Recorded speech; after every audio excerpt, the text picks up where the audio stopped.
soit tu joues le jeu et tu viens signer au PSG, tu dis que oui, depuis petit, je supporte ce club, j'adore ce club. Ou tu dis, hey, je viens au PSG parce qu'on me paye bien. Et c'est pas un crime. Le football est un univers hypocrite. Il est difficile de s'y démarquer quand on est honnête et que l'on parle honnêtement. Aujourd'hui, nous allons rencontrer un homme qui est droit dans ses bottes, un ancien international camerounais, Benoît Souekoto, avec qui nous allons parler de sa carrière et de son rapport à l'argent. C'est l'un des rares footballeurs à avoir osé dire « Je joue au football pour gagner de l'argent ». C'est aussi un binational franco-camerounais qui nous a aussi parlé de son rapport avec la binationalité et l'hypocrisie de beaucoup de binationaux qui décident de se trouver un amour particulier pour leur pays d'accueil quand le pays de base ne les a pas choisis. Bref, c'est une émission inédite dans laquelle vous allez apprendre énormément de choses exclusives sur les dessous du football, mais aussi de l'argent derrière ce milieu-là. Prenez place parce que ce qui va suivre est juste hyper lourd. Si vous êtes nouveau ici, bienvenue sur C'est juste une question de temps, notre podcast hebdomadaire tous les dimanches à 14h. Je reçois à ma table un invité avec qui nous parlons de gestion de finances. Abonnez-vous donc si vous êtes nouveau et faites circuler. C'est parti.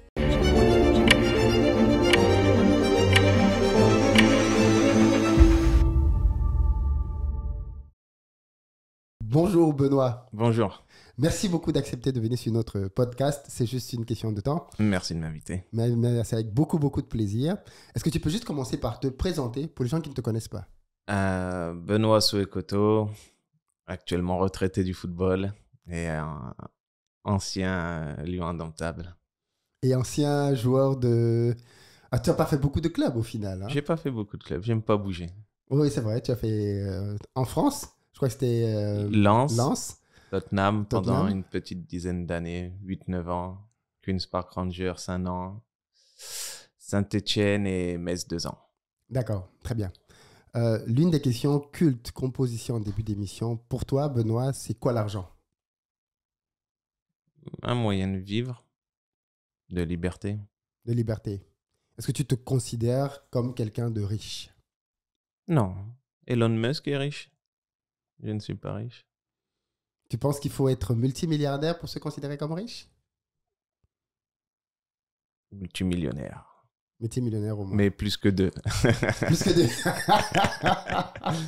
Plus que 2. D'accord. Tu as dit que pour toi, c'était un moyen d'obtenir de la liberté. De quelle liberté tu parles? Que si demain je veux aller travailler ou pas, je choisis d'aller travailler ou pas. Si demain je veux aller en vacances, si demain je veux faire ceci, je veux faire cela, la plupart des choses se font avec de l'argent. La liberté de tes mouvements. La liberté de mouvement, oui. De gérer ton temps. Et on remarque aussi que ceux qui ont beaucoup d'argent ont la liberté de penser aussi. Mais tu es assez libre, Benoît, quand même. Tu es très discret, mais tu es assez libre. Je suis libre, mais disons qu'un milliardaire qui pense à haute voix, on l'écoute et on ne dit pas forcément qu'il est con. On l'écoute.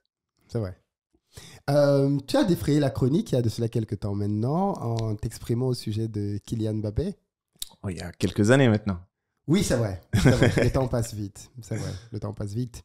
Quel souvenir tu tires de cet épisode? Tu penses qu'on a sorti tes propos de son contexte? Qu'est-ce qui s'est passé? Non, après, vous savez, quand vous êtes dans le football, vous connaissez ce milieu et tout ce que...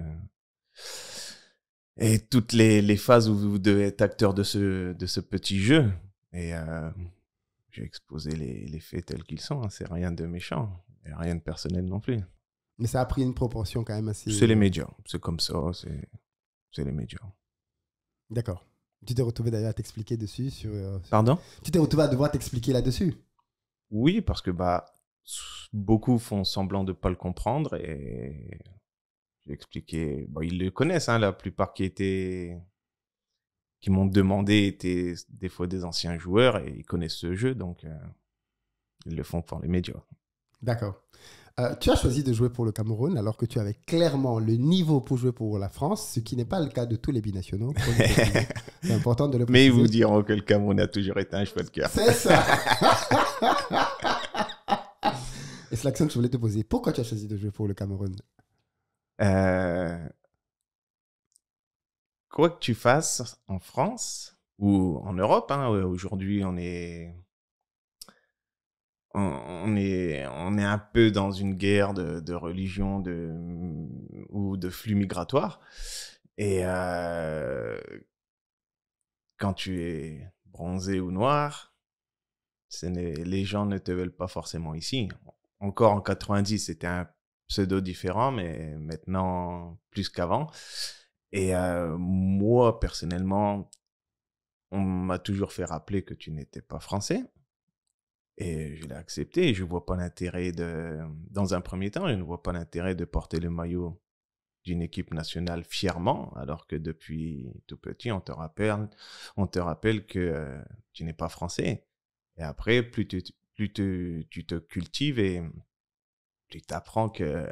Et c'est dingue d'apprendre ça et que après, quand tu fais le constat, tu te dis, mais l'homme noir ne réfléchit pas des masses. Quand tu lis et que tu apprends que la France a fait un génocide au Cameroun,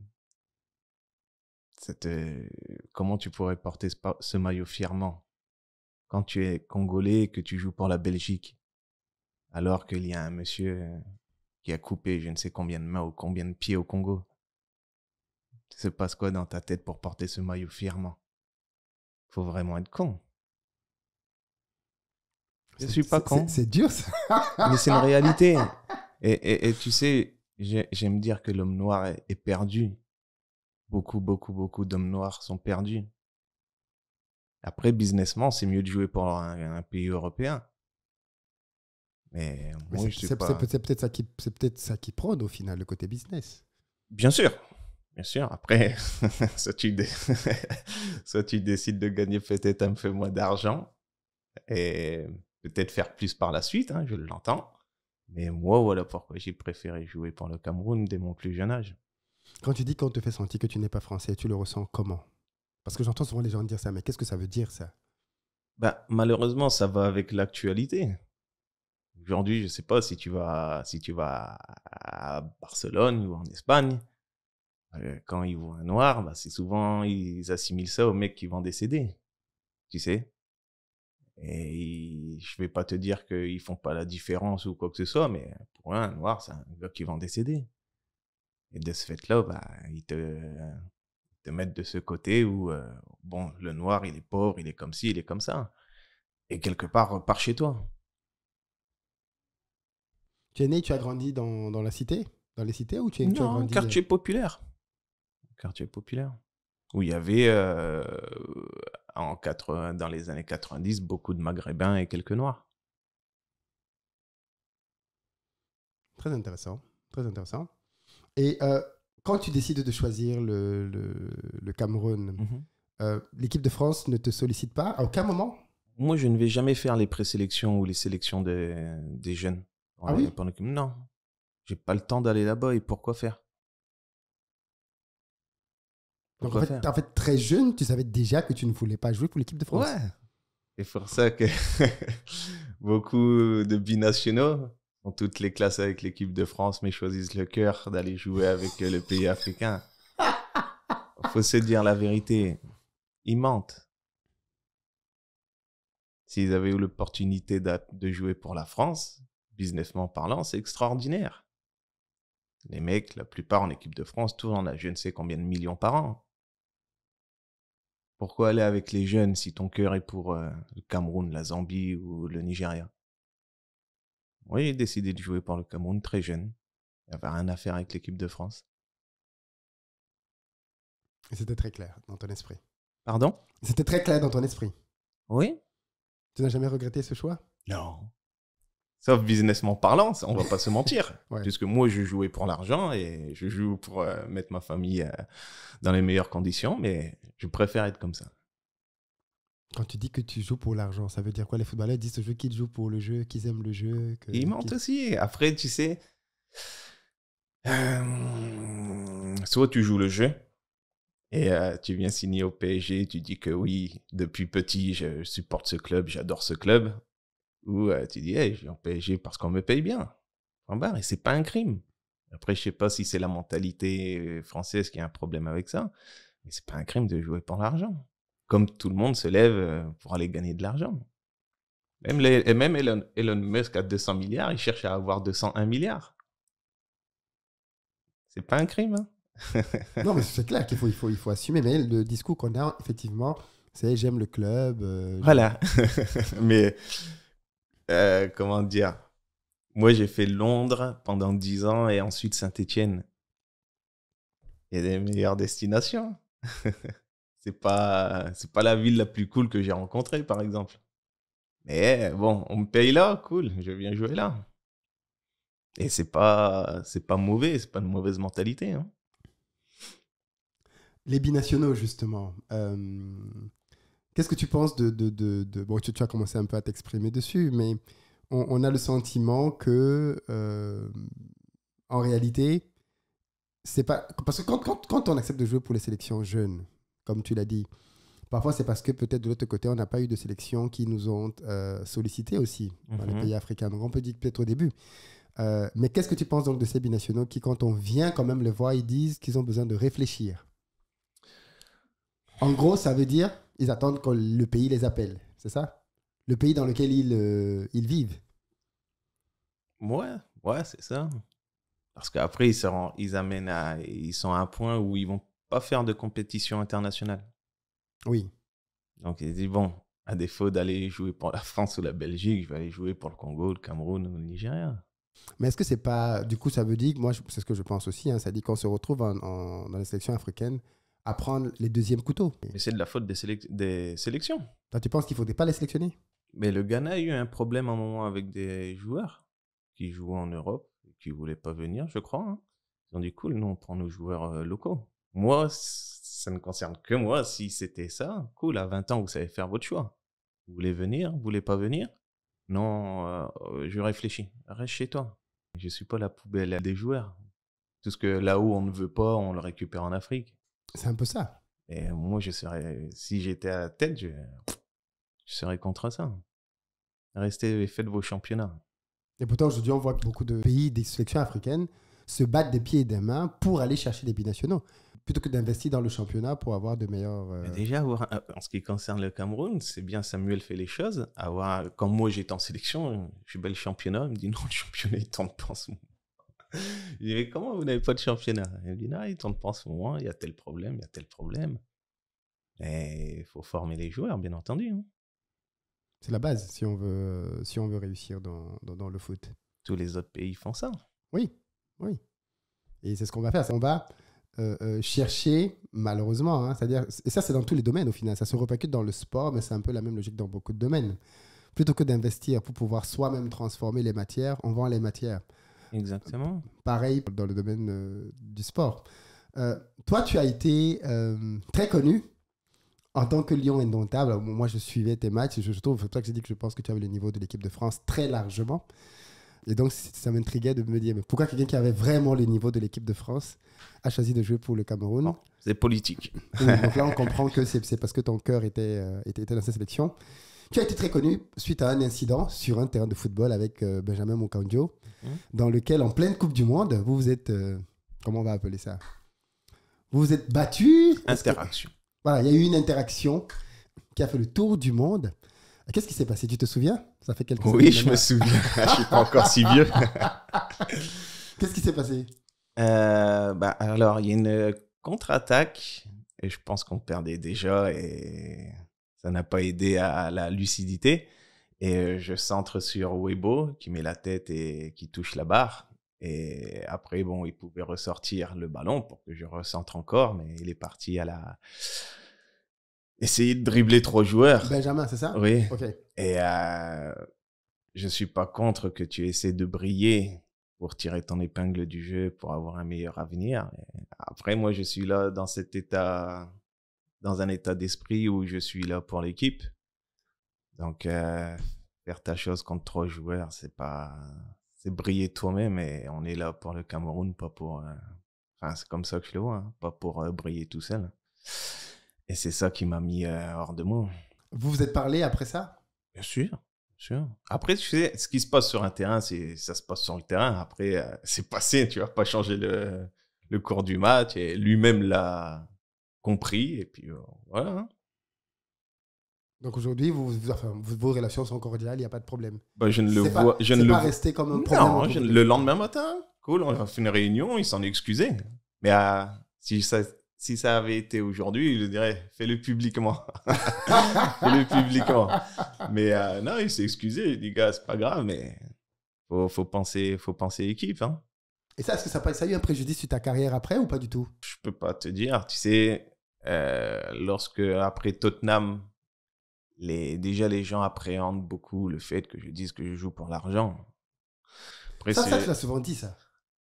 parce que c'est une réalité et les gens dans les clubs, ils disent oui, mais vis-à-vis de l'opinion publique, blablabla.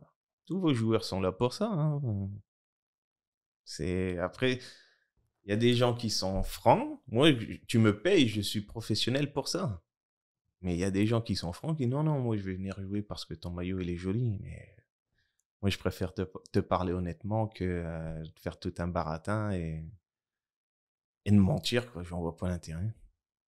Donc, je peux pas te dire si ça a eu un incident ou pas sur ma carrière. D'accord, donc je veux dire, on t'a jamais fait la remarque publiquement en te disant, oui, voilà, ce que tu as fait en Coupe du Monde. Non. Ok. Oh. On a considéré que c'était... tu as dit tout à l'heure que quand on joue pour une équipe de France, on gagne plus d'argent que quand on joue pour une sélection africaine. Pourquoi? Mais leur business est ici. Quand Griezmann vend des chaussures, il vend ça aux petits Français, aux petits Espagnols. Il ne s'adresse pas aux Camerounais. Si tout ce championnat et tout ce business était en Afrique, je pense que le Camerounais se vendrait à prix d'or dans le championnat camerounais. Parce que chaque équipe aimerait avoir son Camerounais. Tu comprends? Puis l'Européen, s'il y a pas de championnat chez lui, hein, il n'est pas autant vendeur que le Camerounais chez lui. Voilà pourquoi c'est entre guillemets, businessment parlant, mieux d'être joueur européen ou sud-américain. Mais tout à l'heure, tu as quand même abordé un sujet qui, ma foi, questionne le rôle des parents. Parce que quand tu dis que des binationaux se précipitent pour jouer pour des pays qui ont été à l'origine de massacres et même qui continuent aujourd'hui sous le néocolonialisme. Qui continue. Bien sûr, qui continue, il faut le dire, qui continue aujourd'hui à exploiter et parfois à piller là où ça leur est permis, parce qu'il faut aussi le dire, ça se fait avec la complicité des bien locaux. Sûr, bien sûr. Est-ce que c'est pas aussi le rôle et l'éducation des parents d'inculquer aux enfants le fait que même si vous êtes né, même si vous avez grandi ici, vous n'êtes pas d'ici? Si les parents ne sont pas perdus, oui. Ça veut dire que tu as dit que l'homme noir en général était perdu. Oui. L'homme noir est perdu. Mais qu'est-ce que tu veux dire par ça? Mais comme je t'ai expliqué, moi, est-ce que tu vois un Italien jouer pour la France? Non. Est-ce que tu vois un vent de je ne sais quoi jouer pour la Belgique, qui est de Belgique qui joue pour la France? Non. Ah. Les Belges aiment leur Belgique. Les Hollandais aiment leur Hollande. Et l'Africain qui n'aime pas son Afrique. Mais est-ce que c'est pas parce que on te dira les Africains ont beaucoup souffert dans nos pays, les dirigeants n'aident pas à pousser à aimer. Je suis pas forcément d'accord avec ça, hein, mais les gens peuvent dire que oui, mais c'est parce que nos pays sont mal dirigés et ça ne donne pas envie. Il faut beaucoup de courage quand même de laisser les millions pour aller vers un pays dans lequel tourne par an. Alors, comment changer les choses si toi-même tu ne fais pas partie de la solution? Très bon point. À un moment, dans la sélection, parce que des fois, il se passait des miracles dans la sélection, et il dit, ça, moi, j'aime pas, je viens pas. Et moi, c'était mon point de vue. Quand ça sera réglé, cool, vous pourrez m'appeler. Et en discutant avec un ami, il m'a dit, mais je suis d'accord avec ton point de vue. Mais si tu ne vas pas et fais partie de la solution, comment tu vas faire changer les choses?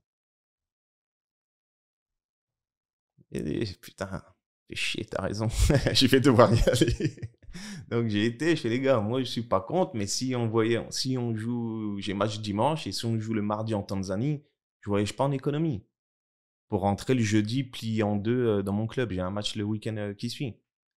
Oh cool, on fait comme ça, cool, on est d'accord, bien. Voilà, problème de réglé. Et donc, ça a commencé à changer. Voilà pourquoi j'ai dit à mon ami, putain, tu fais chier, putain, je fais partie de la solution, je vais devoir y aller. Donc, voilà, ces joueurs-là, je ne leur reproche rien, Oui, ils bien font sûr. leur choix, mais si tel était le cas que oui, il y a des problèmes et ceci et cela, tu fais partie de la solution. Et à ce moment-là, même pour les clubs, si je te dis une bêtise, qu'il y a Boomsong, qu'il y a un tel, on va dire, ah, les Cameroun, ils ont des joueurs de fou. Ah, bah, les Cameroun, on doit les payer plus cher que les Sénégalais maintenant, parce qu'ils ont tel joueur. Ah, mais le fait que ce soit très bien organisé chez eux, blablabla, ils brillent à la CAN, ils brillent à la Coupe du Monde. Ok, ça commence à être des joueurs internationaux comme nous, comme les Européens. On va les payer plus cher. Le fait qu'il y ait un championnat chez nous, si tu payes un mec du Cameroun, je te dis une bêtise, 30 000 €, bah pour le faire venir en Europe, tu peux pas lui dire, tiens, écoute, mon petit gars, tu gagnes 3 millions ces fois ici, on va t'en donner 6, sois heureux et viens. Ah, il gagne 30 000 € là-bas, la moindre des choses, on peut pas lui donner 30 000 €. Écoute, on te donne 60 000 € pour venir. Et quand t'as pas de championnat, et qu'on te prend pour un petit nègre, tiens, toi tu gagnes 1 million là-bas, écoute, on est une Chartres, malheureusement, on peut pas te payer moins. Tiens, voilà. Prends le SMIC du club. Voilà, tiens, voilà tes 5 000 €. Et le gars, il est content de venir. Alors que si ce même gars avec le même talent avait été blond aux yeux bleus, on le paierait peut-être pas 5 000 €. Et c'est ça que j'aime pas quand on perçoit un noir d'Afrique. Ça me révolte de fou. Est-ce que ça, tu as mis ça en évidence dans tes négociations de contrat? Non, parce que tu discutes avec le club, il te dit, moi, je trouve que je te paye à ce prix-là. Tu dis oui, tu dis non. Mais tu sais très bien qu'un Anglais en Angleterre coûtera plus cher. Ça, c'est les plus chers, par contre. Les Anglais Voilà. sont très, très chers chez eux. Ça coûtera plus cher. Et des fois, je voyais des gars dans... Putain, mais lui, il renégocie encore. Mais c'était un Anglais. C'est comme ça. C'est leur business chez eux. Qu'est-ce qui fait que les Noirs soient si bons dans le foot en France? Toi qui comprends mieux l'univers du foot en France. Qu'est-ce que tu veux dire par ça? Mais quand on regarde l'équipe de France, qui est supposée être le recueil des meilleurs talents d'un pays, il y a quand même une grande proportion de Noirs dedans. La formation en France est bonne. Ça, on ne peut pas le nier. Oui, mais elle n'est pas bonne que pour les Noirs. Pourquoi est-ce qu'à la fin du parcours, il y a beaucoup plus de Noirs? Peut-être le noir est bon. Oui, il est bon. Voilà pourquoi. Mais le blanc aussi est bon. C'est pas une question de couleur de peau. Peut-être le noir est meilleur. Quand je te dis, tu me dis pourquoi il y a autant de noirs, je te dis peut-être parce que le noir est bon. Par bon, j'entends meilleur que l'autre. Tout à fait, tout à fait. Donc, voilà, c'est pas plus compliqué que ça. Hein. Et ça, c'est un gros manque à gagner pour les pays africains. Bien sûr. Mais, et à l'inverse, il faut qu'eux aussi fassent les efforts chez eux. Pour donner envie. Pour donner envie, exactement. Tu sais, moi, je ne suis pas dans le foot, tu sais, je ne suis pas un supporter du foot, je ne vis pas football, tu vois. Je me mets dans les meilleures conditions pour appréhender un match, mais j'ai pas cette passion, tu vois. Je sais que quand je suis défenseur, mon gars ne doit pas passer, c'est mon job. Je sors du match, je pense à autre chose. Mais lorsque j'étais en sélection, il y avait des choses qui, moi, me faisaient rire parce que j'étais pas dedans et ça a fait rire. Ça n'a pas fait rire d'autres joueurs, tu vois. On va dire des joueurs qui ne sont pas revenus en sélection. Et ben, toutes ces choses-là, tu peux pas arriver si tu as cette mentalité, je vais même pas te dire européenne, mais organisée, et que tu arrives au Cameroun dans ces belles années. Je vais pas te dire, les gars, il faut se dépêcher, l'avion il décolle à 23h et qu'à 6h du matin, tu es encore à l'aéroport. C'est pas normal. Moi, ça me fait rire, tu vois. Je dis, mais les gars, comment on arrive à 23h et 6h du matin, on décolle. On arrive le lundi en Coupe du Monde et le lundi soir et on joue le vendredi. Moi, ça me fait rire. Je fais, putain, les gars, votre organisation, c'est... Et ça choque personne. Je me dis, mon gars, on va faire comment? Je dis, vous êtes trop fort. Toi qui as été au cœur de la tanière, qu'est-ce qui s'est passé avec Joël Matip? Pour qu'il soit aussi radical à dire qu'il ne vient plus. Parce que c'est juste une question juste une question d'organisation qu'il a dégoûté à ce point. Bah, je pense que c'est un tout. S'il avait entre guillemets la même mentalité que moi, bon, on a 7 heures de retard sur l'avion, passe, c'est comme ça, comme on dit, c'est le Cameroun. Et lui, il n'entendait peut-être pas de cette oreille. Et si tu prétends à faire partie des meilleures sélections, tu dois pas avoir ce genre de choses, tu vois. Et je vais te dire même pour moi, tu vois, pendant la semaine à Bankomo, Oui. moi, je l'ai dit au capitaine à l'époque, j'ai dit, gars, moi, je m'emmerde.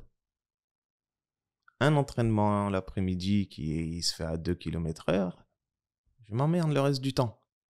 Je viens mercredi, je viens mardi soir. J'ai pas envie de rester une semaine à ne rien faire. Comment ça, ne rien faire? Vous avez des sessions d'entraînement le matin, une autre l'après-midi? De mon temps, non. Ah.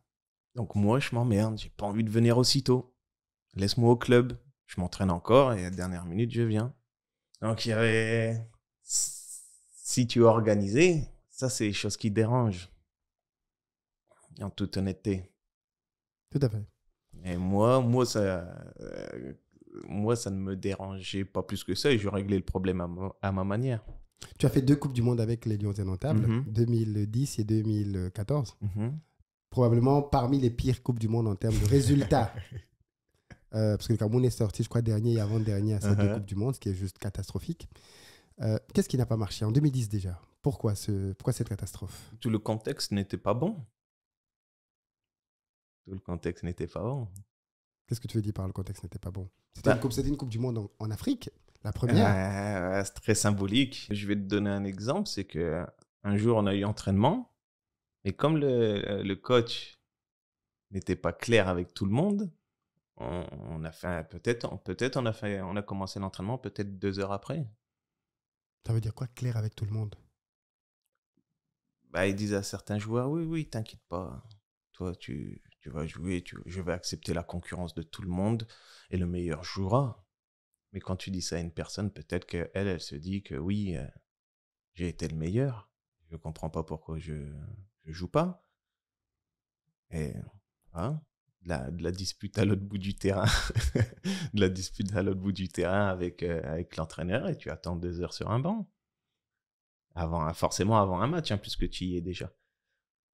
Des réunions tous les jours. Entraîneur, ministre.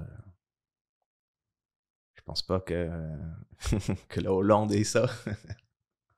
Donc, c'est un contexte particulier. Tu veux dire quoi? Que le fait qu'il y ait des réunions, parce que ça, c'est quelque chose qui est revenu même à la dernière CAN, là, le fait qu'il y ait des réunions administratives, parce que c'est souvent le ministre ou les personnes de l'administration qui sont trop présentes, c'est ça, dans les équipes à ton époque?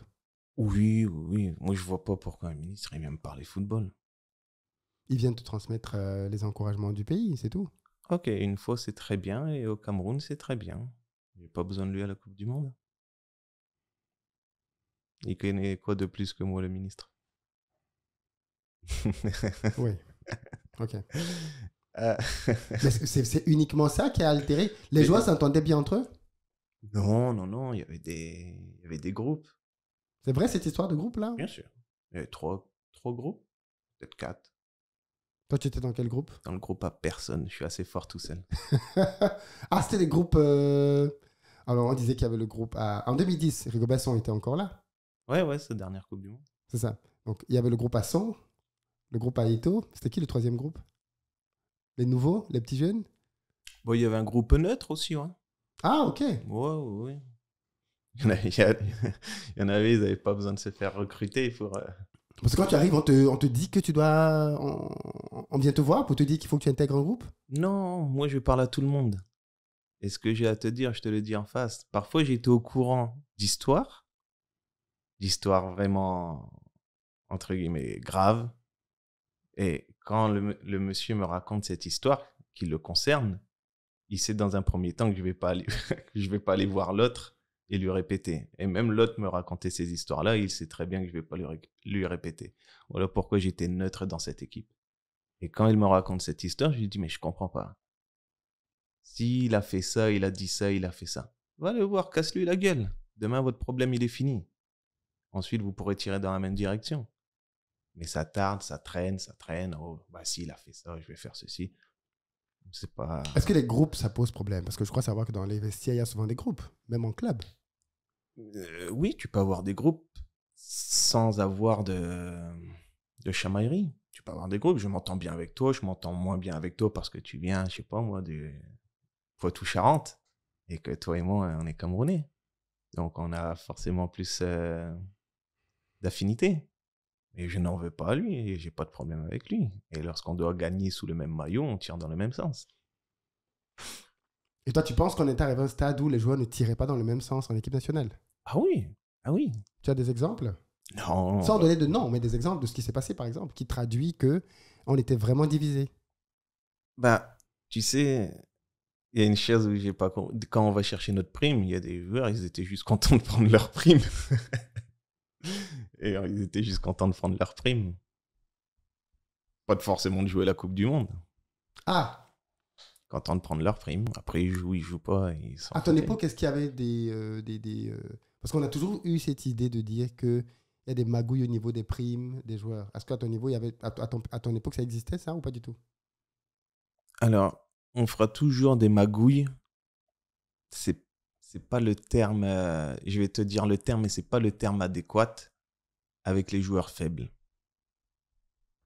Pas faible au sens physique, au sens mental, mais avec le monsieur qui vient en sélection et qui n'a pas de force dans cette sélection. Tu comprends ce que je veux dire? Donc, on va dire, bon, pour que tu viennes en sélection, tu es comme ci, comme ça. On va pas crier au scandale au pays pourquoi on ne t'a pas sélectionné. Et c'est vers ces joueurs-là qui se tournent. Parce que si on m'avait dit, Mais ouais, pour mais faire ça, ça veut dire que le coach est d'accord. je ne sais pas comment ça fonctionne. C'est lui qui est supposé faire une liste de joueurs. On a eu une réunion à ce sujet-là en 2010 Avec Paul Le Guen. avec Paul Le Guen, où il disait qu'il n'était pas d'accord, que c'est lui qui faisait l'équipe. De là, j'en ai déduit qu'on lui avait forcé, on lui avait forcé la main, entre guillemets, pour qu'il y ait une équipe. Ah, il n'a pas dit qui, hein? Non, c'est toujours sous couvert d'anonymat. C'est pour ça que moi, la sélection, j'avais beaucoup le sourire là-bas, parce que des fois, c'était la cour des miracles.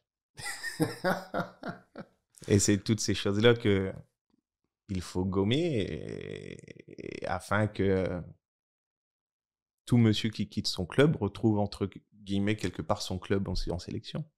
Mais 2010, sur le papier, l'équipe était bonne. On avait les deux Song, Rigobert, Alexandre, Achille Mana, Samuel Eto'o. Enfin, il y avait une très bonne équipe. Très bonne équipe. Sur le papier.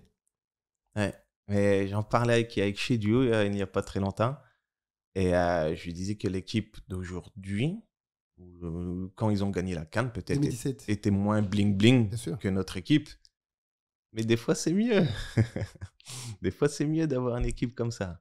Parce que tu n'as pas 1, 2, 3, 4 gars ou 5 gars qui jouent dans des gros clubs qui ont un ego surdimensionné pour la sélection et qui disent ouais, tu penses que ça se fait, ça, justement, quand un joueur joue dans une grande équipe, il vient en sélection avec des... Bah, tu sais, des fois, tu as un comportement en club et tu as un autre comportement en sélection.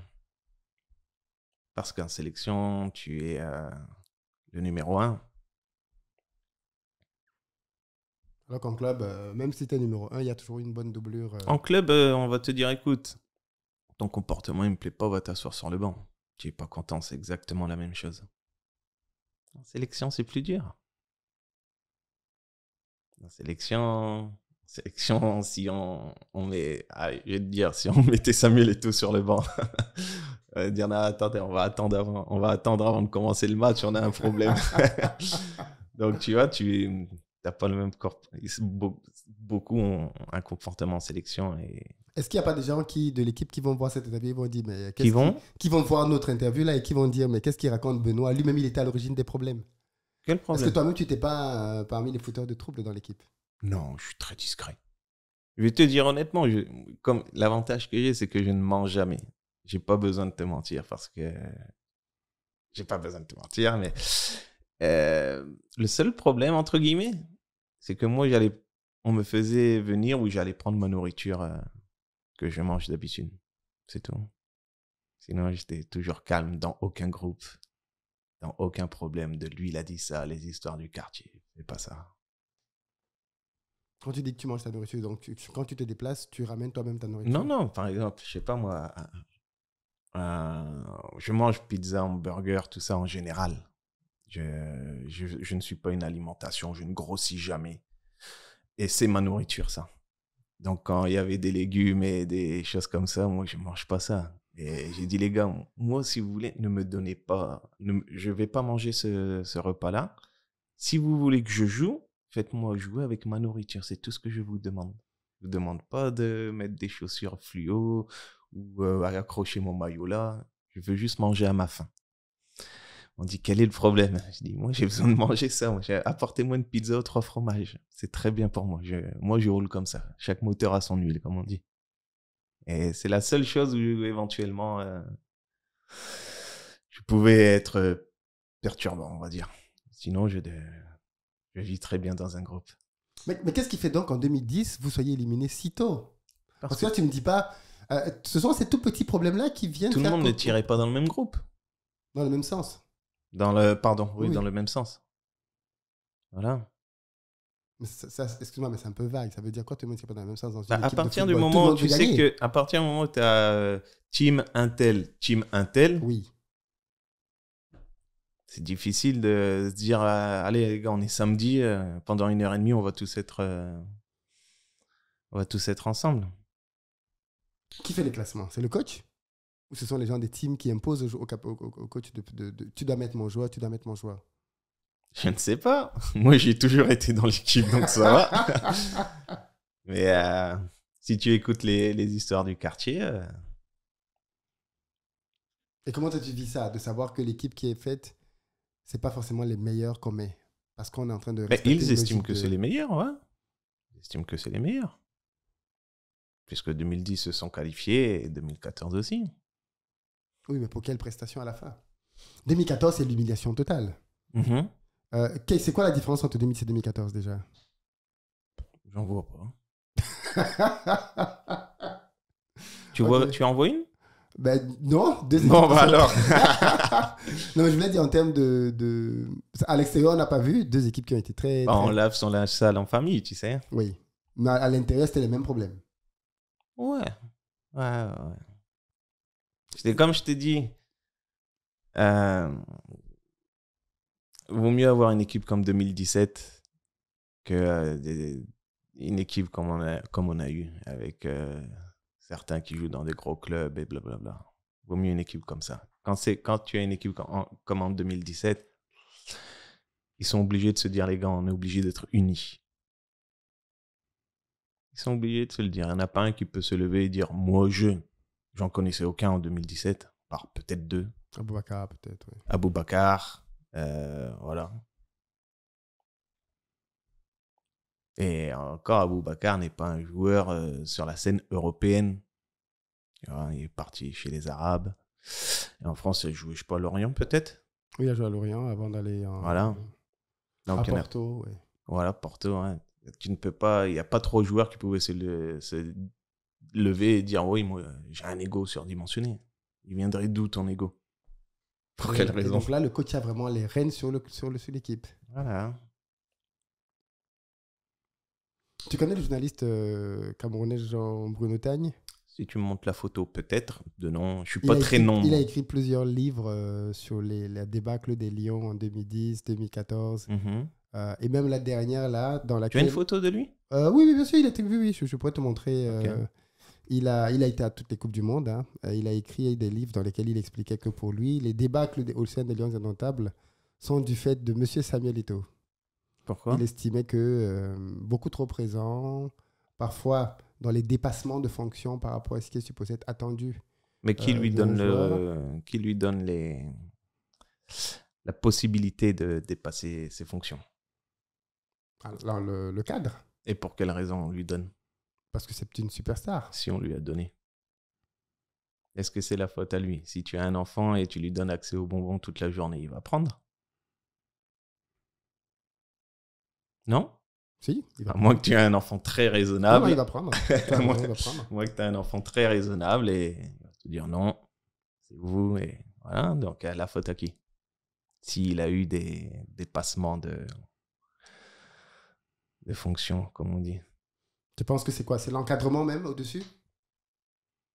Bah, regarde, je vais te parler de sélection européenne. Bon, est-ce qu'il y a un joueur plus grand que Didier Deschamps? Non. Voilà. Si aujourd'hui il dit c'est bleu, bah c'est bleu. Il y a plein de joueurs qui vont dire non, mais attends 2 minutes, coach. Aujourd'hui, ça serait peut-être rouge aussi. Ah oui, c'est bleu. Ok, coach, c'est bleu. Est-ce que un coach qui arrive au Cameroun a ce pouvoir-là? Mais c'est dû à quoi alors? Parce que les coachs que tu cites, tous les coachs qui viennent au Cameroun, ce sont des coachs qui ont l'habitude d'avoir des bancs. Paul Le Guen, c'est quelqu'un qui a été. Qui a l'habitude de? De gérer des bancs de touche. Donc je veux dire, il a l'habitude des clubs, il a l'habitude de gérer des joueurs. C'est pas des Oui, bleus mais qu'on prend. Donc quand il arrive, il est habitué à gérer des stars. Paul Le Guen avait des stars à Lyon. Enfin, je veux dire, il a l'habitude de gérer des joueurs qui ont un certain ego. Et pourquoi quand il arrive dans une sélection africaine, tout de suite, il ne saurait plus comment gérer des égos? Parce que moi, je me dis, peut-être que c'est aussi ça le problème de nos équipes, c'est que quand on appelle un sélectionneur, on se dit que par lui-même, il va savoir comment gérer ce groupe. On ne se dit pas que... Parce que Didier Deschamps, il a été capitaine de l'équipe de France. C'est une maison dans laquelle il est depuis peut-être 30 ans. Enfin, il a fait toutes les sélections, j'imagine, pour devenir... Donc, il maîtrise la maison équipe de France. Mais surtout, il a aussi démontré qu'il avait assez de poignes pour mettre de côté des joueurs avec qui il ne voulait pas... enfin, qui ne respectaient pas son leadership, quitte à ce que tout le monde soit contre lui. On a vu ça avec Benzema, on a vu ça avec Nasri. Enfin, il a vraiment fait des choix très forts. Ouais. Et je suis d'accord que quand il a fait ses choix, par contre, on n'est pas venu lui dire...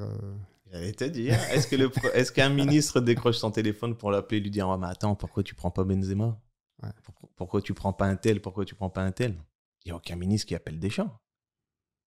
Est-ce que si cela se passe au Cameroun, il reçoit un coup de fil d'aucune personne?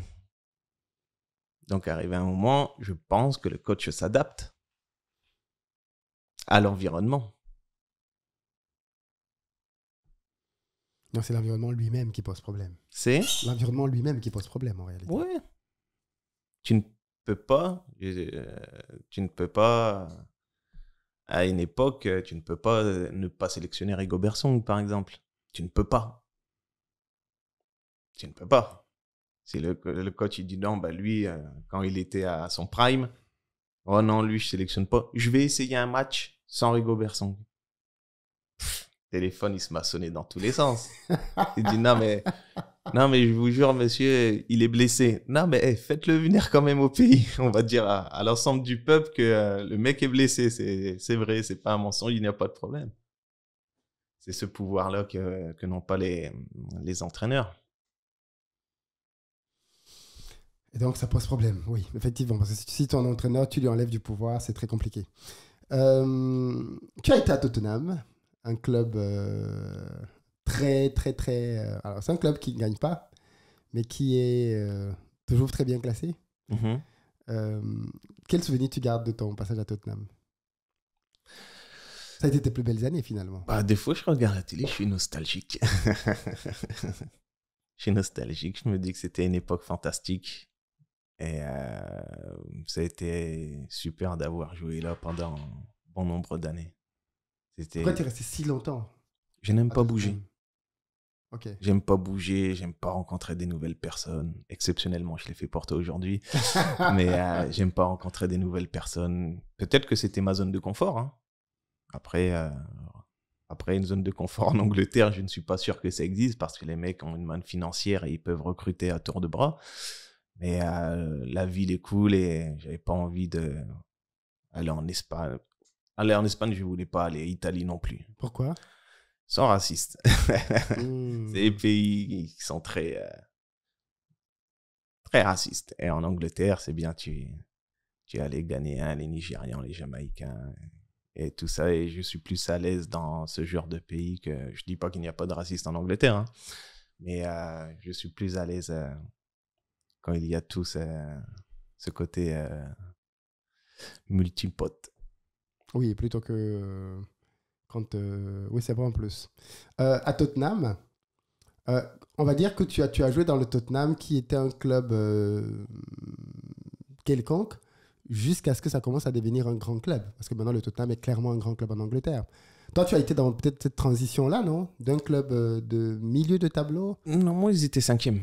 Ils faisaient Ils étaient déjà dans le top, alors? Ça faisait 3 ans qu'ils étaient cinquièmes. Mais à l'époque, quand moi j'y arrive en Angleterre, il y a ce fameux Big Four. Oui. Où c'est toujours les mêmes 4 premiers qui C'est vrai. finissent soit premier, soit deuxième, soit troisième ou quatrième. Et on a changé ce Big Four où on arrive à se qualifier pour la Champions League pour la première fois de l'histoire du club. Et on a changé cet ordre-là. Et puis après, ça a été un peu porte ouverte où des clubs comme Leicester arrivent à finir premier. Et Liverpool se cassait la gueule. Et puis bon, maintenant, ils reviennent. Voilà, le championnat était plus ouvert. Quand tu es à Lens, qu'est-ce que tu décides d'aller à Tottenham? L'argent, le contrat? Non, moi, je voulais aller en Angleterre parce que pour moi, c'était le meilleur championnat du monde. Et puis, en tant que défenseur, là-bas, les défenseurs jouent plus librement. Ils peuvent envoyer des tacles, l'arbitre est toujours comme ça, jouer. J'ai dit non, ça me plaît beaucoup. Et j'ai dit l'Angleterre. J'ai dit à mon agent, Londres. Quand il m'a appelé, il me dit, ouais, il y a Tottenham. Je dis, c'est à Londres, ça? Il m'a dit, ouais, c'est à Londres. J'ai dit, cool. Il y avait Arsenal aussi. Et le problème, c'est qu'ils allaient à l'hôtel à tous les matchs. Ils faisaient des mises au vert. Et, Arsenal? Ouais. Pourquoi? C'est peut-être leur politique du club. Ils vont faire une mise au vert avant chaque match. C'est quoi une mise au vert? Ils vont à l'hôtel. Et ça te posait un problème? Ouais, je suis mieux chez moi. C'est une fois par... Bon, c'est vrai qu'il y a pas... Voilà, donc tu joues le samedi. Donc le vendredi, tu es à l'hôtel. Tu peux rejouer le mardi ou le mercredi. Non, tu peux ne pas être chez toi très souvent.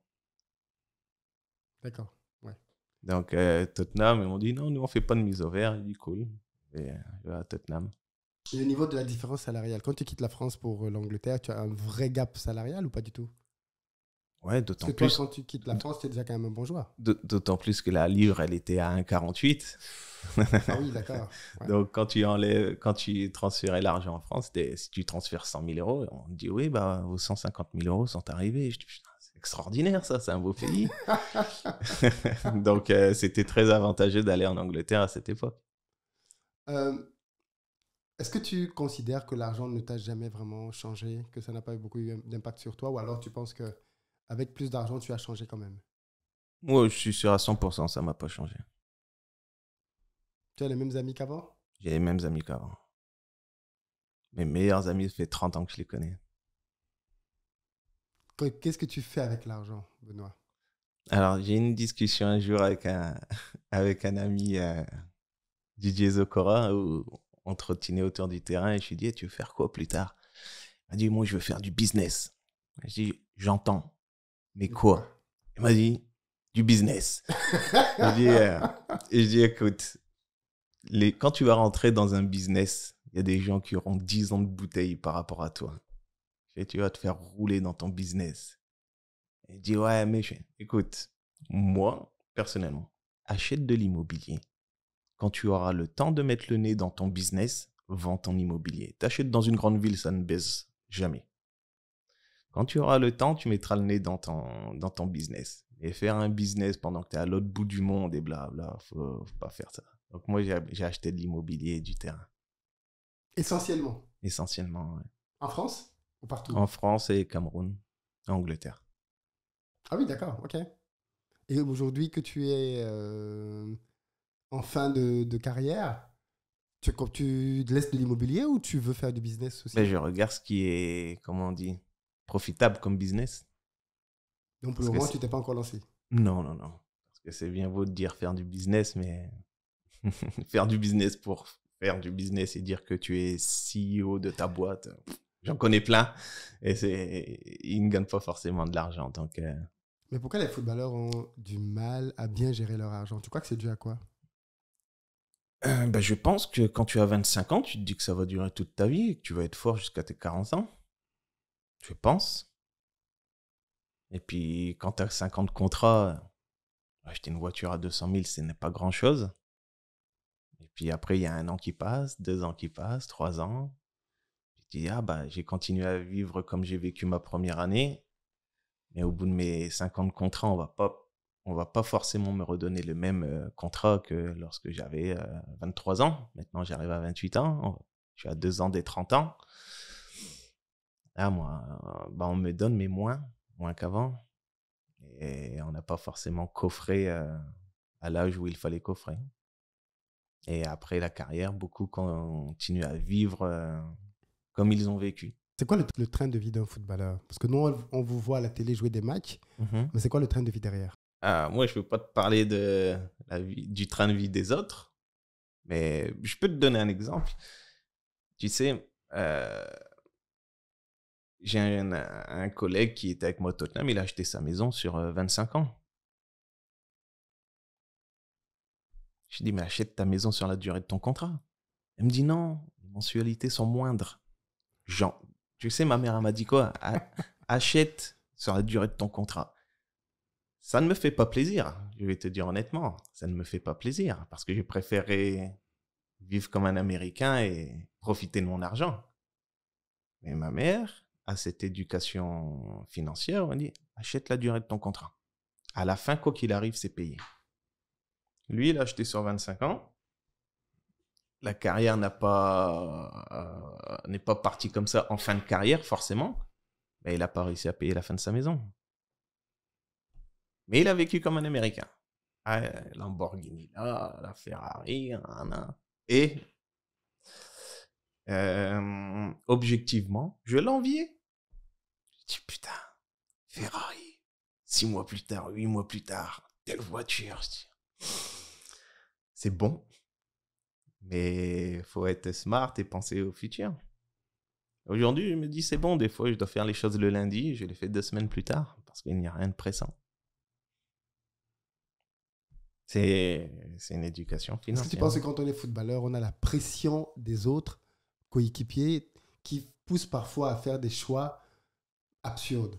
C'est-à-dire, j'ai tel collègue qui roule en Ferrari. Quand je viens le matin au club, je vois des Ferrari alignés, il faut que j'ai une Ferrari. Ce genre de choses. Ils vivent tous dans tel quartier, il faut que j'habite là-bas aussi, ainsi de suite. Ouais, j'avais une Smart, moi, à Tottenham. T'avais une Smart? Ouais, c'est pratique à garer quand tu es dans Londres. Et quand t'arrives au camp d'entraînement, les autres avaient des Smart aussi? Non. Mais j'étais dans le... Comment ça s'appelle? Je sais plus comment ça s'appelle. Evening Standard, peut-être, parce que j'avais une Smart. J'ai dit à mon ami, je fais, mais pourquoi c'est si extraordinaire? Il me dit, les footballeurs n'ont pas ça. Ben oui, c'est ça. Et après, c'est pour ça que je te dis, moi, je suis sûr à 3 milliards de pourcents, j'ai pas changé avec l'argent. Mais tu dis quand même que tu enviais la belle vie de certains de tes collègues. Ça veut dire que quelque part, tu te disais, si je pouvais, je me serais acheté une Ferrari aussi. C'est Je bien. pouvais, je t'ai pas dit que je ne pouvais pas. Oui, non, mais par rapport à tes objectifs. Voilà. Est-ce que tu pouvais acheter la Ferrari plus tes objectifs? Ça allait être compliqué. Non, mais objectif plus objectif finalement. Mais pas seulement, pourquoi tu n'achètes pas ce que tu peux acheter si ça ne change rien Mais c'est ta façon de à tes penser. projets? Des fois, je vais te dire, tu achètes, je te dis une bêtise, tu achètes une maison à 200 000. Oui. Tu peux t'acheter ta Ferrari à 200 000, mais si tu es objectif plus dans ta tête, ma Smart, elle m'emmènera du point A au point B quand même. Vaut mieux d'acheter 2 maisons à 200 000. J'ai pas, moi personnellement, mon ego, il rentre dans ma Smart. Tu vois ce que je veux dire? Aujourd'hui, je vais même te compter les choses en sac de ciment et te dire, bon, j'aimerais changer la voiture, je peux le faire. Et je dis, mais mettre 50, 60, 80 000 euros, voilà ce que tu peux faire avec ça. Ton ego, quand tu vas à Leclerc, tu vas te garer en Ferrari aujourd'hui? Après, il y en a, c'est leur kiff, les voitures. Il y en a d'autres, c'est les montres. Il y en a d'autres, c'est les baskets. Ouais, je respecte ça. Hein. Toi, tu dépenses donc ton argent dans quoi? À part les investissements, parce qu'on a compris que tu étais plutôt sérieux. Quand tu veux te faire plaisir, tu mets ton argent dans quoi? Des baskets, éventuellement. Des baskets, j'aime bien les baskets. Mais au final, tu mets toujours les mêmes. Donc, Mais ça coûte pas grand-chose, des baskets. Non. Après, comme je t'ai dit, j'ai pas changé avec l'argent. J'avais des voitures, j'ai acheté des anciennes voitures. Occasion. Non, des Ah, les anciennes, anciennes. Ça ne perd pas en valeur, ça grimpe en valeur. Tu peux rouler avec. Cool, tu les revends plus cher. Ah, tu as fait ça, donc d'acheter des anciennes Ouais, voitures. j'avais des anciennes voitures à un moment. J'avais une dizaine de voitures, mais que des anciennes. Une dizaine de voitures. Mais ça ne perd pas. Ça fait que monter, ça ne peut que monter. C'est comme quoi, par exemple, comme modèle? J'avais des Mustang Shelby, Eleonore. J'ai eu un moment 6 ou 7 Shelby, Eleonore. Et revendu. Et une Goomper Apollo. C'est très rare comme voiture. Mais c'est une voiture, limite, tu fais que du circuit avec. Les Shelby dont tu parlais coûtent combien? Aujourd'hui, je ne sais pas combien on a vendu. Et tu vois, j'en avais peut-être une ancienne, mais qui a été restaurée. Et je l'ai achetée à 170, je l'ai revendue 230. T'as acheté une voiture à 170 000 €. Ouais. La Shelby. Ouais. Et je l'ai revendue 230. Waouh. Et tu l'as utilisé quand? Entre-temps, tu l'as utilisé. Oui, Quand tu dis que tu en avais 6-7, mais en fait, c'était devenu un business pour toi, en fait. C'était pas, tu roules pas avec 6-7 voitures. à un moment, ça a été ma passion. Mais il faut que ta passion soit aussi une passion intelligente. Je vois pas l'intérêt d'acheter 6 Ferrari de 2021, 22, 23, faire 10 mètres avec en sortant du concessionnaire et que ça perde 15 000 € ou 20 000 € ou 30 000 €. C'est très, très bête. C'est idiot. Ouais, Donc, d'accord. préfère d'acheter de l'ancien, c'est distingué. C'est pas le monsieur qui est le nouveau argent. Tu sais, le nouveau argent, tu achètes ta Ferrari rouge qui est de cette année. Ouais, ok, le monsieur là connaît l'argent, il a acheté de l'ancien et tu es plus distingué. C'est ma façon de voir les choses et au final, tu ne perds pas d'argent. Est-ce que tu te considères comme un bon épargnant? Ouais, je pense. Je pense. Dans ta logique, si tu touches 10 000 par exemple, ou 1000, ou 100, bref, c'est une question d'unité, tu dois mettre combien de côté? Alors, je ne saurais peut-être pas le faire à une si basse échelle. Ok. Je savais que j'avais mon contrat. Oui. Mon contrat, ok, il me faut ça. Je sais que ça sera une rentabilité de, je te dis une bêtise, 12%. Ok, au moins ça, j'ai pas besoin de m'en occuper. C'est comme ça tourne tout seul. Après le foot, tu sais que tu as ça sans travailler. C'est comme ça que je vais calculer. D'accord. Je veux dire, ouais, toi tu as dit que c'était des baskets. Que des baskets? Ouais. Tu sais, des fois, je parle avec mon ami, on se dit, ouais, si je gagne au loto 200 millions, 250 millions, on fait ça. Je dis, mais au final, un frigo plein, pour ma part, une télé, un canapé confortable, mes enfants qui ne manquent de rien. Ta vie ne va pas changer, mais avec 200 millions sur ton compte. C'est vrai. Donc, même si on court tous après l'argent pour essayer d'en avoir un maximum, je te dis, pas une bêtise, hein. Avec 5 000 € par mois, si tu ne vis pas à Paris, j'entends, avec 5 000 € par mois, tu es très à l'aise. Tu n'es pas le plus riche, mais tu es très à l'aise. Tes enfants mangent, tu n'es pas obligé de travailler, tu as un toit. C'est quoi tes pires erreurs alors que tu as faites avec l'argent? Tu te dis ça, j'aurais jamais dû le faire. Je ne vais même pas te dire que c'est une erreur. Si une fois j'ai acheté un bien où je n'aurais pas dû acheter, ça me fait une leçon. Mais qu'est-ce qui a fait que c'est quoi, ça a perdu de la valeur? Il y avait des travaux, c'était quoi? Tu as eu du mal à revendre? Non, j'ai acheté, peut-être je te dis une bêtise, hein, sur le bien, j'ai dû peut-être perdre 10 000 €, ce qui n'est rien sur le bien, mais j'ai acheté à côté d'une prison. Ah. Et moi, dans un premier temps, je m'en fous, il y a la prison qui est là, je m'en fous. Et après avoir débroussaillé le bois qu'il y avait avec ça, tout ça, ben, je sais pas, le week-end, tu entends les prisonniers, par exemple. Donc, j'ai dit, peut-être pas une bonne idée finalement. Bon, j'ai revendu, perdu quoi, 10 000 € dessus, ce qui n'est rien, au moins tu apprends. Et de l'autre côté, c'est quoi tes meilleurs coups financiers? Là, tu t'es dit ça, j'ai bien fait de faire ça. Acheter à Londres, acheter au Cameroun. C'est vrai? Ouais. Pourquoi? Ça prend beaucoup de valeur? Ouais, il y a des choses qui se développent au Cameroun. Tu parles de quoi? De terrain ici ou de Terrain au Cameroun, ouais. Un exemple? C'est-à-dire un exemple. Qu'est-ce que tu as acheté et ça a pris quoi comme valeur aujourd'hui? Bah, si tu achètes un terrain et qu'aujourd'hui, tu vois, il y a peut-être le plus grand carrefour d'Afrique de l'Ouest qui va se créer. au Cameroun.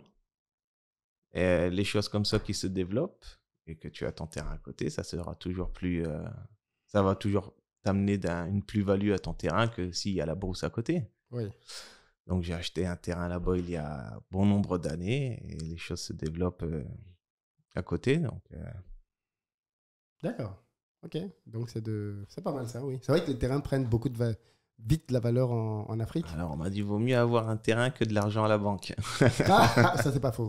C'est pas faux. C'est pas faux. Vu la vitesse à laquelle ça grimpe, c'est pas faux. Voilà, donc, non, le Cameroun, Londres et... Et à Cameroun Londres, c'est quoi? C'est la valeur des appartements qui flambe? Ouais. Bon, du moins, ça ne baisse jamais la location, c'est toujours bon.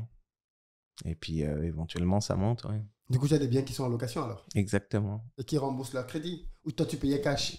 Non, j'ai tout fait sur ma... La durée de ton contrat? Exactement, ouais.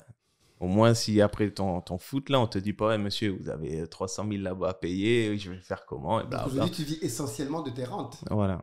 Vaut mieux vivre comme un pauvre quand on est au football que de vivre comme un Américain et après le foot, chercher une location, je ne sais où. Pourquoi tu es retourné à Arras? C'est mon village. Qu'est-ce que tu es retourné faire au village? Comment? Pourquoi tu es retourné Rien, au je village? m'occupe de mes enfants. La vie m'a amené à devoir m'occuper de mes enfants aujourd'hui. Depuis peu, j'ai une compagne, mais pendant un petit moment, je devais m'occuper de mes enfants seul. Donc, Tu as préféré aller en campagne? ouais, oui. Campagne, c'est bien. Des gens te reconnaissent là-bas? Nul n'est prophète dans son pays. On me reconnaît plus à Londres Arras. qu'à Arras. Bah, après, il fait partie du décor à Arras, tu vois. Donc, non, je vis tranquillement, c'est ça qui est bien. Peut-être des fois le dimanche matin, en vétéran, on me dit une photo, mais c'est tout. Très intéressant. Toi, est-ce que tu penses à léguer quelque chose à tes enfants en termes de patrimoine? Je ne pense qu'à ça. Ah oui? Voilà pourquoi je ne vis pas comme un Américain. Tout est fait pour que mes enfants soient dans les meilleures conditions après ma mort. Oui. Mais tu te dis pas comme certains, ils auront le minimum, ils vont se débrouiller eux-mêmes. Non, non, non. Mais si tout le patrimoine que tu bâtis, tu le leur laisses, Mhm. est-ce que tu n'as pas peur que ce qu'ils soient des enfants gâtés? Oh, tu es gâté quand tu es jeune, quand tu es un enfant. J'espère mourir dans 40 ans et ils seront des hommes et des femmes. T'es pas gâté à 40 ans. Oui, Mais mes effectivement. enfants, je leur explique aujourd'hui, hein, comme Shaquille O'Neal expliquait à ses enfants, c'est moi qui ai l'argent, c'est pas vous. Et j'explique pareil. Je lui dis, mais ma fille me dit, oh, mais regarde, eux, ils ont une belle voiture. Lui, il a une belle voiture. Je fais, est-ce que tu penses que lui est plus riche que papa? Elle me dit, bah, lui, il a une très, très, très belle voiture. Je fais, ok, je vais t'expliquer une chose. Si le monsieur-là gagne 3 000 € et qu'il va à la banque et il dit, s'il vous plaît, prêtez-moi l'argent et je vous rembourse 1 000 € tous les mois, ils vont lui prêter l'argent. Il aurait une très belle voiture. Elle me dit, ouais, mais papa, il a une moins belle voiture. Mais papa, il travaille pas. Parce que lui, là-bas, il va travailler pour payer la maison, pour payer papa. Il fait, alors, qui est le plus riche à ce moment-là? Ah, tu comprends? Faut pas se dire ce qu'on voit de l'œil est forcément la vérité. Des fois, il faut creuser un peu pour se dire, non, finalement, le mec, là, il souffre. Il a une belle voiture, mais il souffre. On a vu des footballeurs qui, à leur retraite, malheureusement, vivent très, très, très difficilement. Est-ce que tu confirmes le mythe des femmes, enfin des footballeurs? C'est sorti avant la question. Les footballeurs qui sont des hommes à femmes et que ça, c'est l'une des raisons pour lesquelles ils ne parviennent pas à épargner parce qu'ils ont beaucoup de copines, ils dépensent beaucoup d'argent dans les soirées. Ouais, il y Et en a parfois, comme ils ont ça. beaucoup de pensions alimentaires. Il y en a comme ça, ouais. Il y en a comme ça. Moi, par exemple, je ne vais pas en boîte de nuit. Je ne bois pas l'alcool, je ne vais pas en boîte de nuit, je ne fume pas. Jamais tu vas en boîte de nuit. Non. Pour avoir la musique à 200 décibels dans les oreilles. Aucun intérêt. Acheter une bouteille 3 000 €. Plus je ne bois pas. Aucun intérêt, vraiment. Et chose que je ne comprenais pas quand je suis arrivé à Londres, c'est que tu achètes une bouteille et que t'as 10 filles qui viennent et qui picolent ta bouteille. J'ai dit, mais c'est un concept très étrange, vos histoires. Vous achetez une bouteille et vous êtes content que les petites, ils viennent et ça boit votre alcool. Moi, c'est des choses qui ne sont pas... Quand tu es normalement constitué, tu n'as pas travaillé pour ça. Après, je sais pas comment tu vois les choses, hein, mais Moi, je vais pas en boîte non plus. tu ne travailles pas pour t'acheter une bouteille et 10 inconnus, ils viennent et ils se mettent à ta table, comme les abeilles sur le miel. Mais tu sais qu'on va dire que tu es radin. Comment? Tu sais que certains diront que tu es radin quand tu raisonnes comme ça. Je ne suis pas con, c'est totalement différent. Mais, ouais, mais demain, retournez au travail quand même. Moi, je retournerai pas au travail. À la fin, c'est toi qui avais raison, c'est ça? Ouais. Et j'ai croisé un collègue à Tottenham et une fois il m'a dit tu peux pas me prêter autant, hein? J'ai dit les gars, on était ensemble à Tottenham. Il me dit non mais en fait mon argent il est là et faut que mon agent il fasse ceci. J'ai dit appelle ton agent gars, je te vois pas moi, je t'ai pas vu depuis 5 ans et je vais pas te voir les 5 prochaines années. Qu'est-ce que t'as fait de ton argent? Et par contre il avait une Lamborghini tous les 6 mois et une Ferrari les autres 6 mois. Et ça, malheureusement, dans les centres de formation, on n'en parle pas aux jeunes de l'argent, de comment gérer ces choses-là. Les copains qui veulent ouvrir sa chicha et compagnie. Tu as eu ça? Des Non. copains qui viennent te demander de l'argent pour faire quelque chose et toi tu dis non? Ouais, ça m'est déjà arrivé. Hein. Comment tu dis non à un copain? Il va mal le prendre. Non, non, ton projet il pue. Non, pas compliqué. Comme disait ma mère, vaut mieux se disputer et garder son argent que de le prêter et se disputer. Et perdre son argent. Exactement. Donc, non, c'est pas compliqué. Hein. Tu sais, l'argent des autres est toujours moins cher. Toi-même, avec ton argent, tu ne le tenterais pas. Mais si tu vas l'emprunter, ouais, là, tu serais chaud à tenter ton projet. Et beaucoup de gens pensent comme ça, que l'argent des autres, sous prétexte que tu as gagné, est moins cher. Comment ça se passe avec ta famille? Avec Ta famille, tu as une famille camerounaise. Les demandes, comment tu gères ça? donner, tu ne les aides pas. C'est ce que j'ai compris. Est-ce que tu as mis autre chose sur pied? Comment? Est-ce que tu as mis quelque chose sur pied pour qu'ils puissent se prendre en charge? Parce que sinon... C'est pas le bon procédé. Si tu me dis, mais je te dis une bêtise. Moi, je suis menuisier. Je sais faire ça, ça, ça et ça. Voilà ce que j'ai déjà réalisé. Voilà ce que j'ai vendu et que blabla. Mais avec cette machine, j'arriverai à doubler ma production et que blablabla, et que blabla. Cool, j'entends. Mais grand frère, est-ce que tu peux m'aider? Aider pour quoi faire? Comment? Non, ça c'est jeter de l'argent par les fenêtres. Et la mentalité là n'est pas bonne.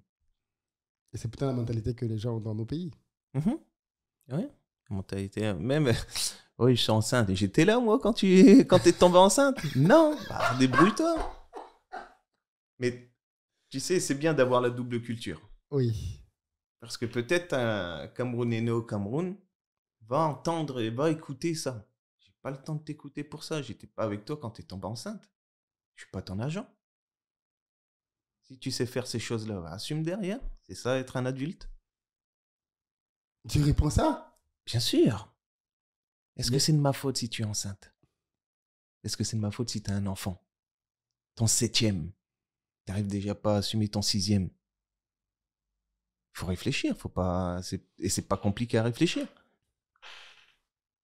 Mais tu sais qu'on va dire que tu n'es pas solidaire, qu'en Afrique on doit être solidaire. Non.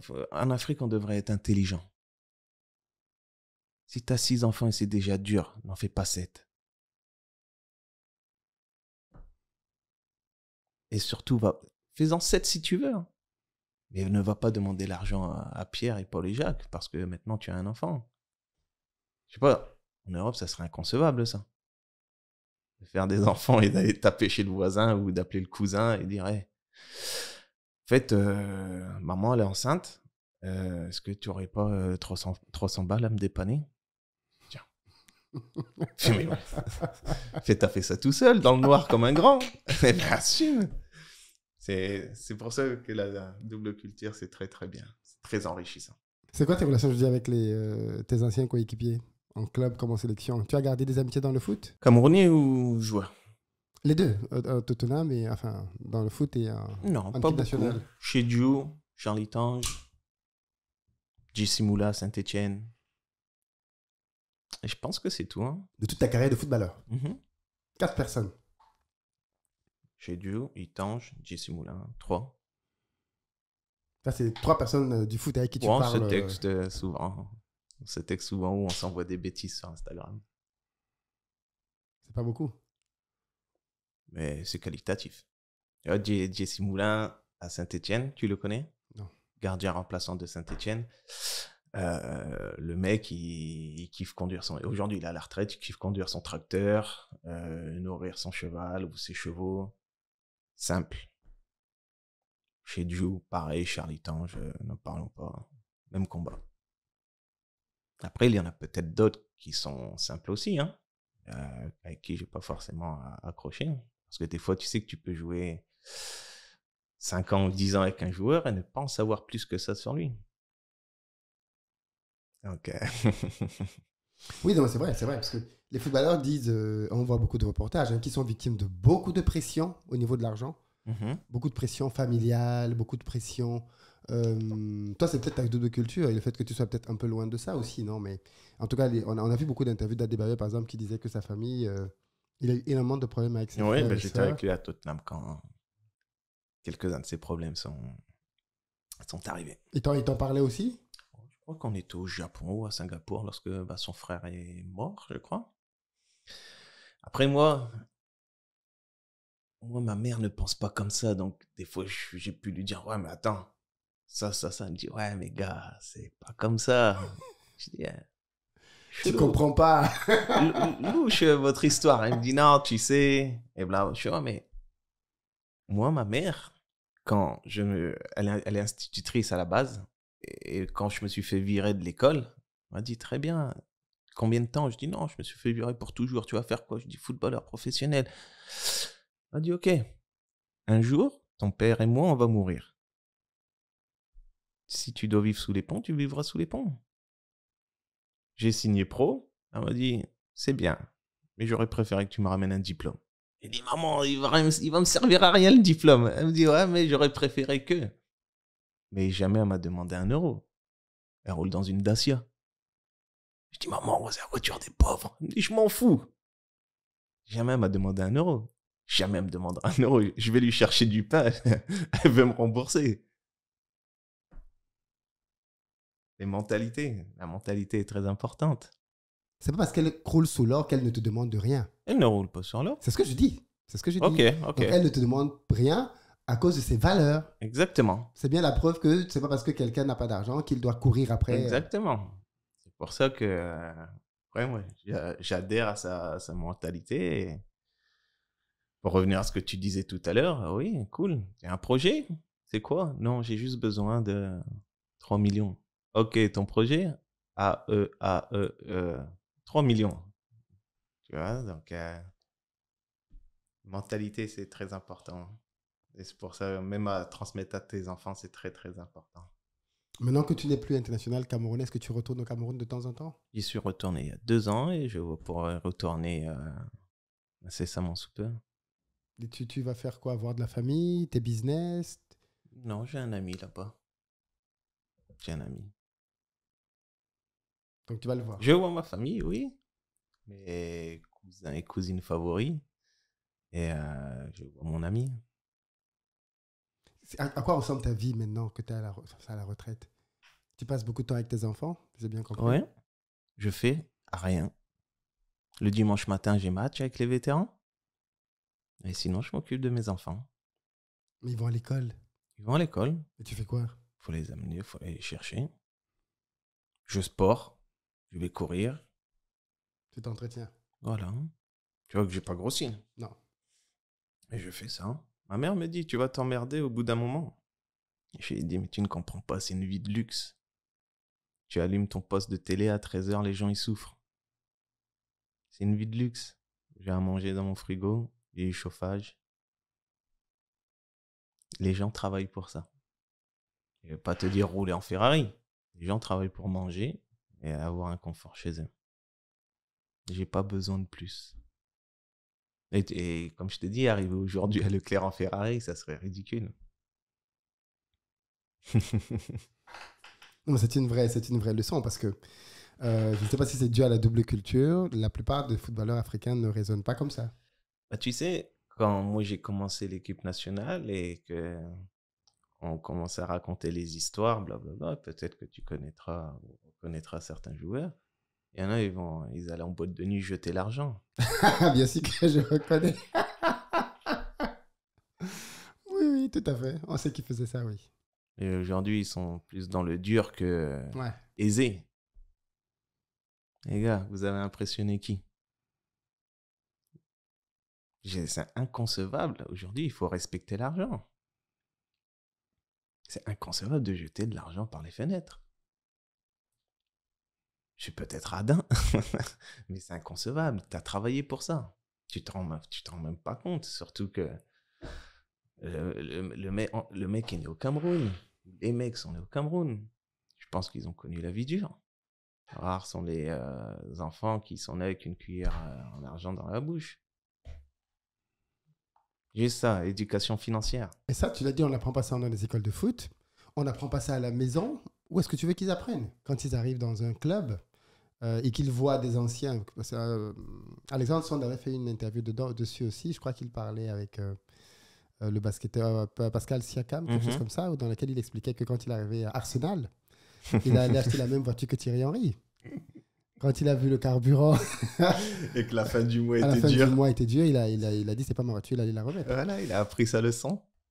Donc on apprend comme ça dans la vie avec des échecs. Tantôt ça c'est une leçon, mais le joueur qui souffre aujourd'hui après 15 ans de carrière, c'est au-delà de la leçon, là, c'est une punition. Mais c'est aussi le cas de beaucoup de joueurs, c'est-à-dire que tu as beaucoup de joueurs qui rallongent leur carrière parce qu'ils n'ont pas d'argent pour aller en retraite. Ah, moi j'avais entendu que c'était l'amour du football. Tu as dit tout à l'heure que c'était un mensonge. C'est quoi les sujets sur lesquels tu penses que les footballeurs mentent? Bon, tu as déjà dit. Hein, Bon, signer dans un club pour l'amour du maillot. Ouais, ça c'est pour de l'argent. Ouais, leur salaire, ils montent beaucoup sur leur salaire. Genre, ils le gonflent? Ouais, bah, après c'est pour l'ego. Ah oui? Ouais. Mais je croyais que les salaires des footballeurs étaient publics dans les c'est ce que la presse veut bien te dire. Si ton journaliste, c'est ton ami, tu lui dis, bah, bon, je gagne pas 40 000, mais moi 80 000. Tu vas te mettre 80 000. À quoi ça sert? Bah, ton ego, il est content. Et le prochain club qui te signe, il sait combien tu gagnais lui au moins? Ou alors c'est vraiment... Il sait approximativement combien tu gagnes, ouais. Eux, ils sont mieux introduits. Voilà, ouais. Tu sais, il y a un joueur qui disait, oui, moi j'ai gagné autant. Si t'as fait Lorient, Nîmes et Standard de Liège, on sait que t'as pas tourné à 3 millions l'année. C'est comme ça. Si tu as fait Madrid ou Barcelone et United, tu sais que les plus petits salaires, c'est 2 à 3 millions. C'est comme ça. Et il y a des fois, il y a des joueurs qui ont joué à la SPTT Vaux-en-Velin et puis ils vont me dire, oui, j'ai gagné 90 000 semaines. À quel moment tu t'es dit, est-ce que tu t'es déjà dit d'ailleurs, là, je gagne beaucoup d'argent? Ça, c'est beaucoup d'argent. Je me suis jamais dit ça. Hein. Même à Tottenham, au pic de ton... Ouais. Qu'est-ce que beaucoup d'argent? Pour toi? Pour moi, qu'est-ce que beaucoup d'argent? Oui, tu as dit tout à l'heure que c'était Elon Musk, des millions. Oui. D'ailleurs, quand tu peux le compter, ton argent, c'est que tu n'en as pas encore assez. Je pense. Quand tu étais à Tottenham, je veux des fourchettes, tu touchais à peu près combien par semaine? Là où quand tu étais au summum de ton art? Entre 40 et 60. Ah oui, par semaine. Par semaine. C'était pas la période des... Parce qu'aujourd'hui, on gagne beaucoup plus que ça. Tu sais ce qui m'a fait rire lorsque j'étais au Cameroun avec mon ami. Et il me dit, ah tiens, ça c'est l'immeuble à tel joueur. Je dis, ah ok, d'accord, cool et tout. Je dis, il a d'autres choses dans la ville. Parce que j'aimais bien son immeuble. Il me dit, non, il a ça. Et je dis, mais attends, il a que ça? Que ça? Il me dit, ouais. Je dis, mais il a fait quoi le reste du temps? Il me dit, il n'a pas joué à ton époque, hein? Il a joué à une autre époque. Et de son époque, c'était beaucoup d'argent. Et à son époque, il a fait beaucoup de choses. Et je dis, ah, il fait, et toi, aujourd'hui, tu sais, bien, tu gagnes bien ta vie. Il fait, mais dans 10 ans, ton salaire, là, il va pas être cool, hein? Et aujourd'hui, quand je vois les mecs qui partent en Arabie Saoudite, je dis, putain, j'ai joué à la mauvaise époque. Tu joues aujourd'hui, J'irai sur Mars. C'est quoi? Tu joues 1 an, tu joues 2 ans, 3 ans. Dans ta vie, c'est rien. Tu comprends que des joueurs fassent autant le choix de l'argent. Moi, si je suis sélectionneur, je vois un joueur qui quitte la performance pour aller chercher l'argent, je ne le sélectionne plus. Et ça peut se comprendre, ouais. Ouais, ça peut se comprendre. On veut les meilleurs, on veut les plus compétitifs, ceux qui jouent aux meilleures compétitions. Tu quittes le Bayern, même si tu t'appelles Sadio Mané et que tu vas en Arabie Saoudite là-bas, je ne t'appelle plus. Pareil si je suis au Portugal. Bon, Cristiano Ronaldo, c'est plus compliqué quand même. Ben, même Sadio Mané, est-ce que tu es plus fort que lui au Sénégal? C'est ça aussi. Tant que tu n'as pas plus fort, tu l'appelles. Après, si tu es un joueur comme ça et tu vas en Arabie Saoudite, j'entends que tu n'as... Parce qu'il y a éventuellement plus fort. Tu peux trouver éventuellement plus fort. Et si tu n'as pas plus fort que Sadio Mané, il peut aller jouer au PFC. C'est vrai, tu l'appelles. Tiens, Sadio, qu'est-ce que tu fais le 12? Ouais. On a besoin de toi. Mais en fait, moi, ça m'a surpris au début de me dire, mais des joueurs qui gagnent déjà beaucoup d'argent, pourquoi ils quittent des carrières et des compétitions pour aller gagner encore un peu plus en Arabie Saoudite, dans des pays dans lesquels ils vont peut-être être déphasés, où ils ne vont probablement pas avoir autant de liberté ou de divertissement qu'ils peuvent avoir en Europe. Ce qui est pris n'est plus à prendre. Si tu veux te divertir, tu reviendras après ta carrière et tu pourras te divertir autant que tu veux. Je te dis une bêtise, si tu n'as pas pris les 3 ou 4 ou 20 millions en plus en Arabie Saoudite, après ta carrière, tu ne pourras plus les récupérer. Et le fait que tu joues à Liverpool et que tu gagnes un titre de Première Ligue, ça ne te donne pas à manger plus que ça. Hein. À l'époque, c'est vrai ça? Que ça ne donne pas plus d'argent de... Ah, t'as peut-être un bonus, je te dis une bêtise, de 200 000. Allez, vous avez gagné le titre. C'est quoi on a le contrat. Qu'est-ce qui rapporte le plus d'argent à un footballeur? C'est son salaire? Son salaire. Et qu'est-ce que tu as de plus autour? Il y a des primes d'entraînement, des primes de match, des primes de but? Primes, l'attaquant, il va te dire oui, si je mets 30 buts, j'ai autant. Tu vas pas le mettre à l'arrière-gauche, cette prime-là. Tu comprends? Ah ouais, d'accord. Donc toi, en tant qu'arrière-gauche, tu as quoi comme prime alors? Prime, si tu réalises 30 matchs, tu as autant. Tu as une prime. Si tu réalises 40 matchs, il y en a un. Okay. L'attaquant, lui, va privilégier ses buts. Et si je fais 10 passes décisives, ça sera autant. Et blabla. Si je marque 30 buts, ça sera autant. Tu n'as pas des primes si l'équipe va en Champions League? Ce genre de choses? Tu as ça. Tu peux même mettre si on finit champion. Hein. Si tu vas signer à West Ham et que tu dis si on finit champion, j'ai 1 million. Forte chance que ton président il te dise OK. Hein. Tu peux le demander et tu peux le mettre. Voilà. Bon, le mec qui a mis 1 million pour Leicester en étant joueur, et il a tout gagné. Ouais. C'est incroyable. On arrive quasiment au terme de notre émission, Benoît. Tu as passé, pour moi en tout cas, comme je l'ai dit au début, je te suivais beaucoup comme joueur, comme je suis d'ailleurs beaucoup à l'époque je suivais, parce que je suis beaucoup moins le foot maintenant, mais à ton époque je suivais beaucoup le foot. Je suis bien content que tu aies choisi les Lions Indomptables pour les bonnes raisons. Exactement. Mais non, mais ça c'est un sujet qui me gêne beaucoup, les binationaux qu'on supplie. Parce que parfois il te dit qu'il réfléchit, on est encore là 1 an, 2 ans, 3 ans, toujours derrière en train d'insister. Ça me pose beaucoup de problèmes parce que du coup on a des mercenaires, on a des joueurs qui viennent plus pour l'amour du maillot, oui, de l'opportunisme, et qui effectivement au moindre truc qui ne va pas, ils font la diva ou enfin ils se sentent pas impliqués. Moi c'est ce que j'ai comme sentiment et ça pose problème. Par contre toi on a toujours senti que tu joues, et ça c'est tu joues beaucoup, tu joues avec quand tu jouais en tout cas. Je ne sais pas si ça avait les tripes, ouais, mais tu jouais comme on aime, c'est-à-dire comme on aime au Cameroun, à la Rigobert Song, c'est-à-dire que le gars, il est prêt à mourir sur le terrain. Tu avais conscience de ça ou c'est juste que c'est comme ça que tu es? Bah, moi, je veux pas que mon collègue il m'appelle après-demain et dire comment il t'a passé, le gars.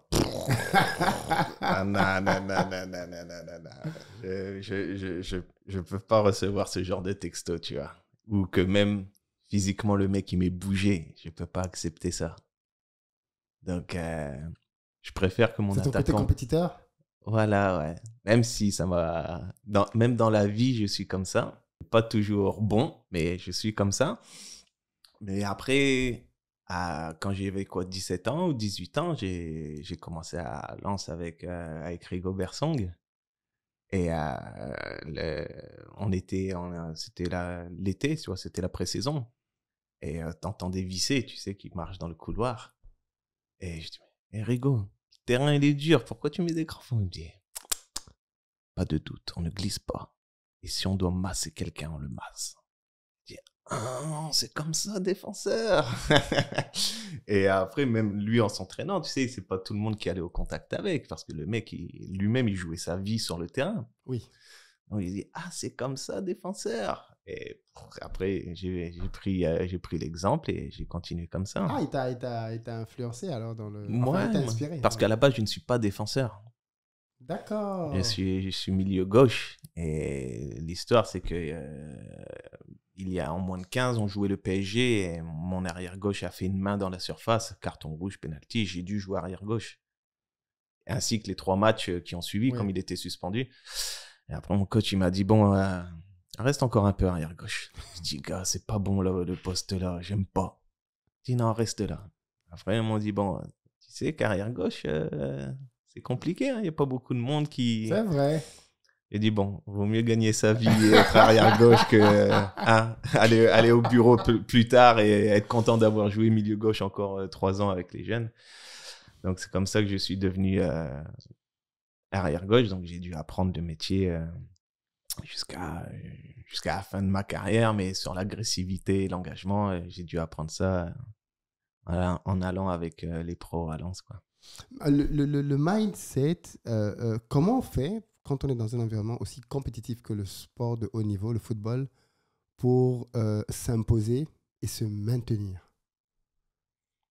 Parce que j'ai une autre question après sur le talent, parce que je me rends compte qu'au foot, le talent ne suffit pas.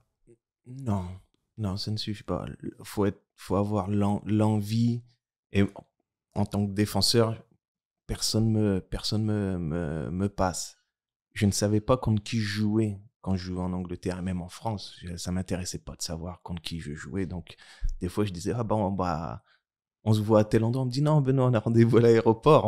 On va jouer à Aston Villa. Je dis, oh merde, je croyais qu'on jouait au West Ham parce que les couleurs se ressemblaient aussi. Et l'attaquant ne m'intéresse pas. Quoi qu'il en soit, faut que je te fasse mal, faut que je prenne le dessus sur toi. Quoi qu'il arrive, et qui que tu sois. Je m'en contrefous de tu sois rapide, pas rapide, ou pas fort. Quoi qu'il arrive, faut que je sois plus fort que toi. Mais comment tu fais ça avec quelqu'un qui est plus rapide que toi? Tu réfléchis. À quel moment tu sais que tu fais douter un attaquant? Je ne le sais pas et ça m'est égal. Reste fort tout le match si tu veux. Je serai plus fort que toi. Ça ne me... Sois fort et sois confiant tout le match. Ça me dérange vraiment pas. Dans les duels, tout ça, tu vas me sentir et libre à toi de Quand tu douter joues pas. le Brésil en Coupe du Monde, tu sais qui est le Brésil. Moi, j'ai pas joué le Brésil, on m'a suspendu. Oui, c'est vrai que tu n'étais pas là ce match-là. Mais tu savais qui était le Brésil, tu sais quelles sont les stars qu'il y a dans l'équipe. Pas le Brésil peut-être, mais en Coupe du Monde en 2010, en Afrique du Sud, tu joues le Danemark. Bon, ouais, ils n'ont pas de très grands joueurs. Mais je veux dire, quand tu joues une équipe qui a de superstars, quand tu joues Arsenal, tu sais qui est Arsenal, tu sais quels sont les avancées d'Arsenal. Quand tu joues Manchester United, en 2010, je ne sais pas si Rooney ne jouait pas déjà. Enfin, si, il joue encore. Ouais. Donc tu sais qui est, tu sais qui est Rooney. Et tu te dis, je m'en fous. Je m'en fous. Je te fais mal, tu me détestes. C'est là où je suis bon. Si tu me détestes, j'ai réussi mon match. Si tu te dis, putain, il m'a tripoté les chevilles, l'arbitre n'a rien vu. Putain, ce défenseur-là, il est désagréable. Je sors de mon match, tu me détestes, c'est le plus important. Et je suis content comme ça. Et comment on fait donc pour se maintenir au niveau avec tant de compétition? Qu'est-ce que tu veux dire par tant de compétition? Mais pour un poste dans une équipe professionnelle, il y a 100 personnes derrière qui veulent jouer à ce même poste. Après, moi, je m'entraînais comme je jouais et vice-versa. Recrutez autant d'arrière-gauche que vous voulez. Vous n'aurez jamais plus agressif que moi. En Angleterre, c'était bien. Martignol est parti se plaindre à Damien Comedy. A dit, parce que mon anglais, il était catastrophique. Il l'est toujours, mais je comprends et je parle, mais il était catastrophique quand Martignol y était. Il est parti voir Damien Comedy. Il lui a dit, ton gars là, il met des coups. J'ai jamais blessé quelqu'un, mais je vais fort au ballon et tout ça, tout ça. Et tu vois que dans l'engagement, il y a de l'agressivité. Et il lui a dit, tu verras, lorsque tu iras jouer à Blackburn, tu auras besoin de joueurs comme ça. Avant, il y avait Jan Pioli qui était là, en provenance du PSV Eindhoven. Il lui a dit à un moment, il fait, Jan Pio, ça fait 15 matchs que tu joues, t'as pas pris un carton jaune. Sois agressif. Et lui, il était respectueux. Moi, je sors de mon match, tu me détestes, c'est le plus important. J'ai pas besoin que tu m'aimes. Je me sens même mieux quand tu me détestes. Et pour me détester, je dois te marcher dessus. Tu fais des fautes. Non, non, non, non, non, non, non. Tu peux aller en Angleterre, tu peux aller à la tête et... Regarde, j'ai joué qui? Jonas, par exemple. Je suis parti à la tête avec lui, je lui ai mis les crampons sur les côtes. Il est parti voir l'arbitre et il a dit, regardez. Bakary Sagné, je suis parti à la tête avec lui, il l'a envoyé sur le côté, il a cassé sa jambe. Déteste-moi, je suis cool avec ça. Mais ne passe plus de mon côté. Si tu as cet état d'esprit, tu garderas toujours ton poste. Commence à être gentil, à être sympa. Oh, c'est Wayne Rooney. Change de championnat, va jouer au Luxembourg. C'est vrai que 10 ans en Angleterre, c'est beaucoup. Hein. Ouais. Mine de rien, parce qu'avant le recul, je me rends compte que 10 ans en Angleterre, et tu as été titulaire toutes tes années? Non, j'ai été blessé pendant 16 mois au moins. Pendant 16 Oh, mois. blessure. C'est la Voilà. blessure. Sinon, non. Pendant que j'étais valide, j'étais titulaire, sauf avec Villas-Boas où bon, il n'était pas très honnête. Et puis, j'ai approché la trentaine et les clubs anglais, quand tu arrives à la trentaine, ils te décalent. Sauf quand tu es anglais, mais même quand tu es anglais, ils peuvent te décaler aussi. Quand tu dis qu'il n'était pas honnête, ça veut dire quoi? Toi, tu attendais quoi d'un coach? Qui vient te Non, dire, toi, tu vas jouer, toi, tu joues pas? Tu me dises des choses. Après, tu me dis non, mais commence par me texter. Salut, je suis le nouveau coach, tu vas bien. J'ai vu que tu collectionnais les voitures, blablabla. Bla, bla, bla, ça, j'ai dit à mon agent, ça pue, ça. Un mec qui est trop gentil dès le départ. Ça pue. Et 2 mois et demi plus tard, ouais, ça pue, effectivement. Ça a été qui, toi, ton meilleur coach? Ça a été Harry Redknapp. Harry Redknapp, c'est à Tottenham que tu l'as connu? Tottenham, exactement. C'est pas le meilleur tacticien, mais c'est un meneur d'hommes. Tu vois? Il te donne envie de te battre, c'est ça? Exactement. Il est trop intelligent sur ce sujet-là. Tu peux lui demander ce que tu veux. Il comprend tout, il entend tout. Il te dit, hey, je t'ai fait une faveur. Sois bon ce week-end. Il t'a pris au piège. La moindre des choses, c'est que tu lui rendes le week-end. Tu cours partout, t'es agressif. Les gars, demain il y a un match. Vous faites confiance, soyez sérieux, on n'est pas des enfants. Et c'est comme ça que les clubs devraient agir, parce que quand tu es à l'hôtel, en ce qui me concerne, je dors que quand je suis fatigué. Parce que c'est pas mon lit, c'est pas chez moi et tout ça.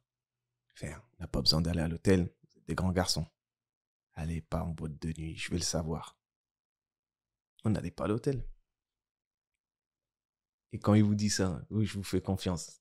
Si tu sors en boîte de nuit, tu te fais attraper, tu vas lui dire quoi? Non, je savais pas. Il va te dire, tu m'as pris pour un con. Tu peux pas lui dire non. Ok, cool. Restez chez vous, les gars. Vous dormirez mieux chez vous qu'à l'hôtel. Ok, coach. Un très bon meneur d'hommes. Qui a ses limites, mais très bon meneur d'hommes. Et ça t'a plus marqué que les tacticiens que tu as connus? Bah oui, puisque Villas-Boas, c'est un tacticien, en théorie. Et il arrive à Chelsea, bah... il n'a rien fait. Il arrive à Tottenham, il n'a rien fait. Qu'est-ce qui fait qu'un coach ne réussisse pas avec une équipe alors qu'on sait que c'est pas sa compétence qui est en jeu? Il n'est pas meneur d'hommes. Tu peux être le plus grand tacticien du monde. Si le groupe ne t'aime pas, il ne va pas se battre pour toi. J'ai fait l'erreur d'avoir cette discussion avec Villas-Boas. Je lui ai expliqué, je fais, est-ce que tu veux que je te parle honnêtement, dans ton intérêt? Il m'a dit oui. Il dit ok. Je fais, tu vois, quand tu fais tel exercice, tu m'entends dire à tel joueur, hey, give me a smile. Il me dit oui. Je fais, est-ce que tu sais pourquoi Je dis « give me a smile ». Il me dit « pourquoi ?» Parce qu'ils en ont marre, les joueurs.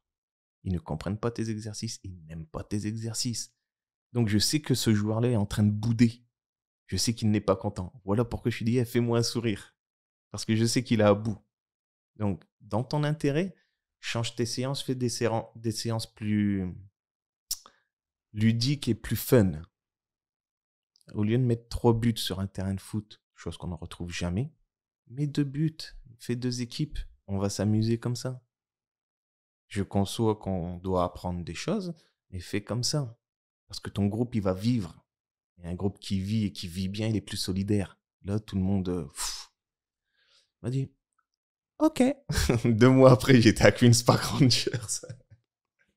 Ah ouais, il a... Voilà. Hein. Mais 6 mois après, je l'ai texté, je lui ai dit « Tu vois, Tottenham n'a pas compris ton génie. » Il a compris l'ironie du message. Il n'a pas répondu. Si, il m'a dit « Prends soin de ta famille. » et tout ça, tout ça. Un message... Est-ce que tu t'es fait des ennemis dans le foot? Non, il n'y a pas d'ennemis, je suis honnête avec les gens. Mais il y a des gens qui l'ont mal pris, comme lui. Et ça reste honnête. Et il ne peut se dire qu'il avait raison. Ça reste honnête, c'était rien de méchant et rien de personnel. Et tu penses que les gens, à la fin de la journée, ils ont du respect pour ça quand même?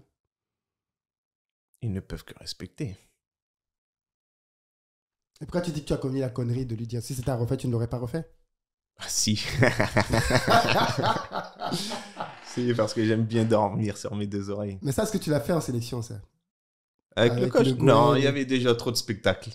Il y avait déjà trop de spectacles pour que je dise « Et au fait, je pense que... » Il y a déjà trop de spectacles. C'est Harry Redknapp, c'est ça? Harry Redknapp. Redknapp, plutôt, qui t'a marqué.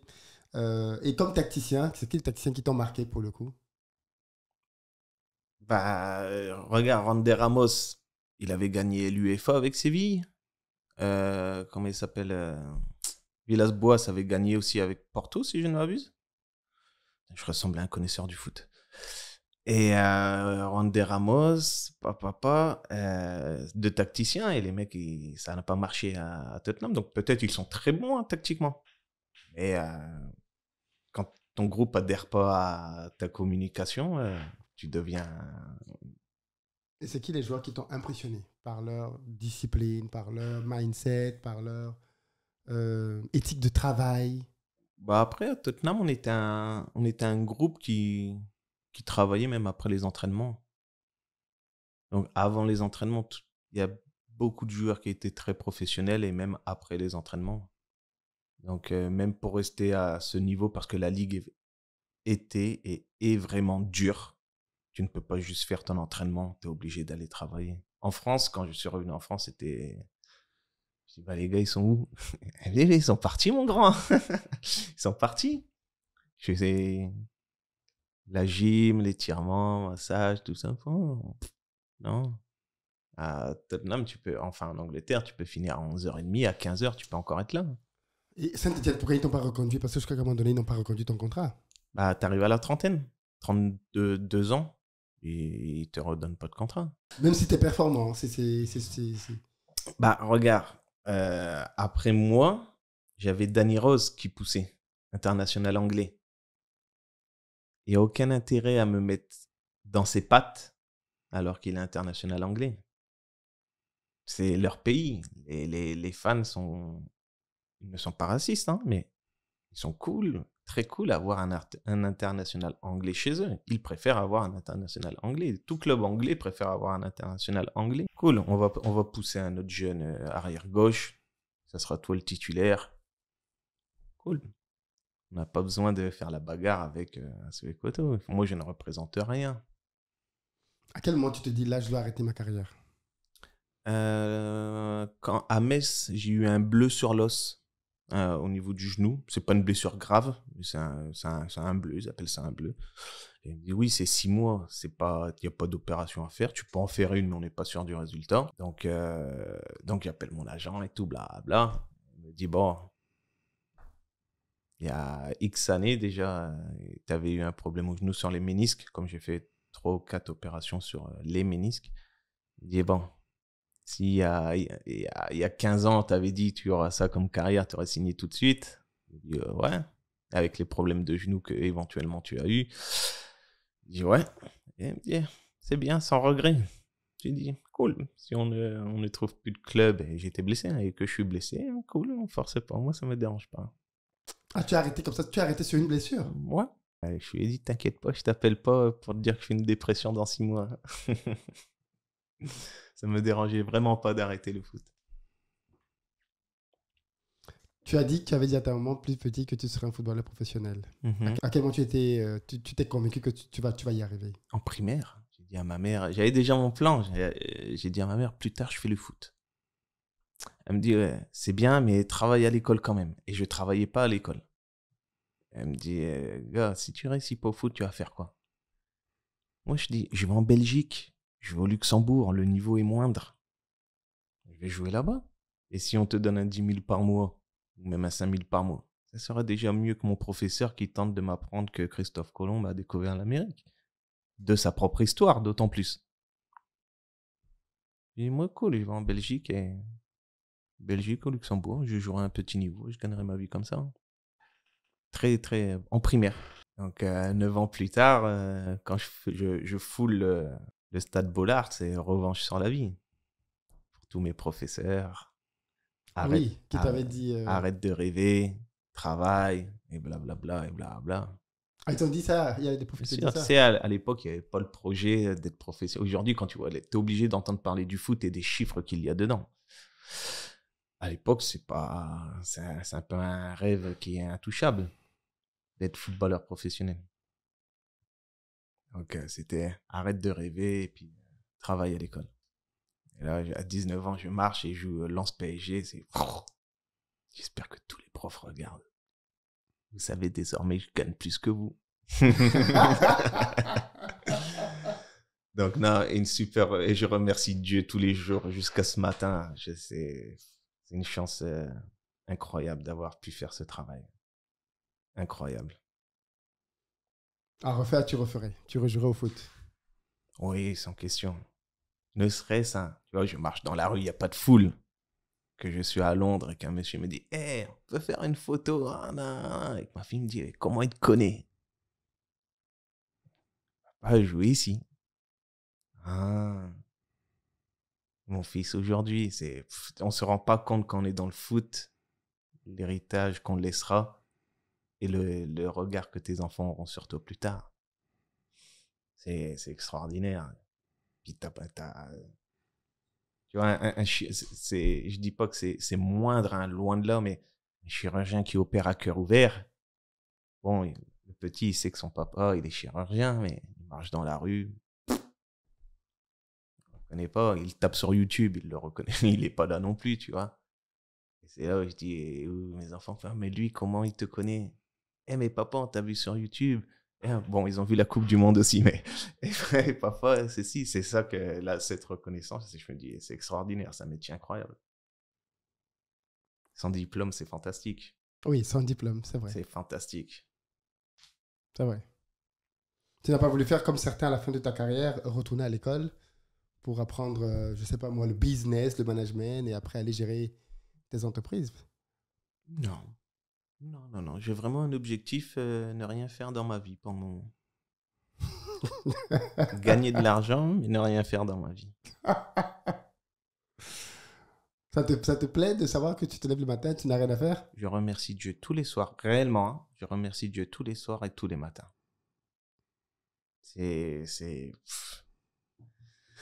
Arrêter l'école à 16 ans et pas réellement travailler.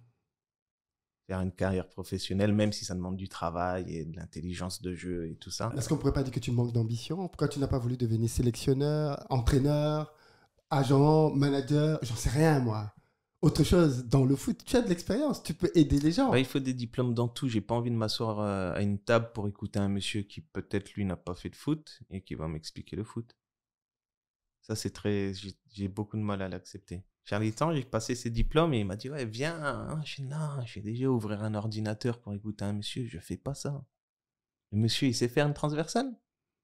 C'est quoi le rapport? On est là pour le foot. Oui, mais si c'est pour devenir agent, l'agent n'a pas besoin de savoir faire pour faire entraîneur, tu vas suivre tes cours. Hein. Oui. Tu vas suivre tes cours. Moi, je conçois pas ça. Après, c'est comme ça le programme et c'est très bien. Moi, je ne conçois pas ça. Mais si Ah, c'est une école où tu as des footballeurs qui sont profs, il n'y en a pas? bah, quand mon collègue y était, non, c'était pas des anciens pros, hein. Et il me disait en rigolant, il fait, tu sais où ils prennent leurs pieds, les mecs? Je dis, comment? Il fait, bah, des fois, l'ordinateur a des choses qui ne fonctionnent pas, tu sais. Et je dis, ah, mais il y a un problème. Il vient à côté de toi. Bon, là, tu fais comme ça, nanana. Je dis, ah ouais, putain, t'es con. Il me fait, ah, limite, tu vois. Il fait, mais c'est rigolo, tu vois. Ouais. Donc, non, j'ai pas de tout ça, pas d'entraîneur. Et puis, après, on revient toujours au même problème. Même si il faut faire partie de la solution, combien d'entraîneurs noirs et combien On des d'entraîneurs postes. noirs Ouais. dans le foot. Et j'en parlais avec Olivier Dacour, qui avait fait un reportage sur Oui. le racisme. Et je le vois souvent parce j'achète mes baskets à côté de son restaurant. Et je lui ai dit, mais tu sais, il y a le racisme avec les Noirs et il y a le racisme avec les Africains. Ils n'ont pas la même valeur. Quand tu joues pour la France et que tu es noir, tu restes français néanmoins. Tu as une valeur. Tes transferts, ton salaire, c'est pas les mêmes choses que l'Africain. Donc, être entraîneur noir, regarde, il y a entraîneur noir, ils sont tous français. Quel est l'entraîneur noir africain en Europe, en France? Ok. Il y a des noirs. Il y a Cambouré, il y avait Vira, il y a eu Henry. Ils sont français. Ils sont pas africains, proprement dit. Tu comprends ce que je veux dire? Très bien. Quand tu as joué pour une sélection, tu es africain. Tu n'es plus français. Quand on t'appelle pas le français. On t'appelle le Camerounais, le Nigérien. Il y a racisme avec les Noirs, racisme avec les Africains. Donc, passer diplôme manager et tout ça pour éventuellement aller entraîner que en Afrique, ça m'embête, mais j'admets qu'il faut faire partie de la solution pour arrêter ce processus, entre guillemets. Un jeune qui nous suit maintenant, et ce sera la dernière question, qui veut se lancer dans le sport, dans le foot, dans, je sais pas moi, un truc compétitif, qu'est-ce que tu as envie de lui donner comme message? De se concentrer plus sur le fait d'être un battant que d'être un fin technicien. Parce que le mec qui est battant et qui a un mental de guerrier a plus de chances de réussir que le technicien qui est super beau à voir jouer. Parce que le technicien, lorsqu'il rencontrera une difficulté, ce qui arrive dans une carrière, il n'est pas sûr de pouvoir rebondir. Mais le mec qui se bat toujours, en tant que coach, les coachs aiment bien avoir ce genre de joueurs. Ce sont plus des valeurs sûres. C'est une leçon de vie en réalité. C'est pas que dans le foot. Ouais. Ouais, t'es un battant. Être un battant, jamais rien lâcher et toujours bagarrer. Et être droit dans ses bottes. Merci beaucoup, Benoît Souekoto, Merci à toi de m'avoir invité. d'être venu nous partager tout ça. C'est très, très intéressant, très riche. On voit bien que tu as de la suite dans les idées, que tu as des principes et que ta carrière n'a pas été hasardeuse. Elle a été pensée et que tu es finalement l'homme que tu étais sur le terrain. C'est-à-dire que quand on t'écoute, on voit que c'était pas juste quelqu'un qui avait deux pieds qui courait, mais c'est quelqu'un qui a un cerveau. Parce que tu as souvent eu cette image aussi de rebelle. Parce que je suis honnête. C'est ça. Il n'y a pas d'honnête dans le football. Il faut être politiquement correct. Ouais. Ça va de mal en pire, hein, ça continue aujourd'hui. Quoi, ça, être hypocrite? Oui, il faut dire. Il faut être lisse. C'est ça, il faut dire ce que les caméras veulent, ce que les journalistes veulent Exactement. entendre. Et dès que ça chavire un tout petit peu. Kylian Mbappé, vous êtes jamais vu? Non, sauf sur le terrain. Sauf sur le terrain à Metz. Ah, vous avez joué. Oui. Il dit suite à l'incident, il avait dit moi je ne suis que quand tu avais écrit et lui il avait dit. Après, comme je te dis au début, c'est le game qui veut ça. C'est le jeu. Tu vois, il y a beaucoup de joueurs, on les entend pas parler de l'Afrique pendant leur carrière. C'est vrai. La fin de carrière, elle arrive. Et au fait, moi je suis africain, j'adore mon pays. Bla, bla, bla, bla, bla. Parce qu'ici, on en a plus rien à foutre de toi. Déjà que tu étais footballeur, on te tolérait parce que tu étais bon. Maintenant, tu n'es plus footballeur. Et maintenant, tu commences à aller voyager en Afrique et dire, ouais, moi, je suis africain. C'est le jeu qui est comme ça. Donc, et pareil, lorsque je fais la remarque, c'est le jeu. Je l'entends. Et Mais tu savais que cette remarque allait faire le tour. Peut-être pas qu'il allait répondre, mais tu savais que ça va pas passer. Mais c'est honnête. À partir du moment où ce critère-là est honnête et vrai aussi, ça me va. C'est le jeu je te donne, de se sentir concerné par un sujet alors que tu n'as jamais mis les pieds au Cameroun. Mais ça fait bien, pour l'image, ça fait bien. Et c'est le jeu. Ouais. C'est comme ça. Alors, on lui en veut pas, hein. Non. Hein, qu'il fasse un tas de choses au Cameroun et ça sera fantastique pour tout le monde. Tout le monde sera heureux. Hein. Merci beaucoup. Merci à toi. Merci. On arrive au terme de notre émission, notre podcast. C'est juste une question de temps avec Benoît Souekoto. J'espère que comment vous avez pris énormément de plaisir à l'écouter. Il nous a partagé plein d'anecdotes. Il n'a pas révélé les secrets de vestiaire, toutefois. Dans les commentaires, dites-nous avec quoi vous avez été d'accord. Et peut-être si vous n'êtes pas d'accord avec lui sur certaines choses, vous pouvez le dire dans les commentaires aussi. Merci beaucoup d'avoir pris le train pour venir faire notre émission. Et on est très content que tu te sois rendu disponible. Donc, qu'est-ce qu'on peut te souhaiter? La santé. Ouais. C'est tout. Pas de business. L'argent. Non, la santé. La santé. Le reste, ça, on s'en rend compte quand on attrape un rhume. Hein. Ouais. La santé, c'est le plus important. Le reste, c'est pas très important. On te souhaite beaucoup de santé alors. Merci beaucoup. Et de voir tes enfants grandir. Ouais, exactement. Super. Les amis, rendez-vous dans la barre de description. Partagez l'interview massivement. Je vous donne rendez-vous dimanche prochain. Même lieu, même heure, avec un autre invité pour parler d'une autre thématique, toujours autour du profil et des finances personnelles. Peace.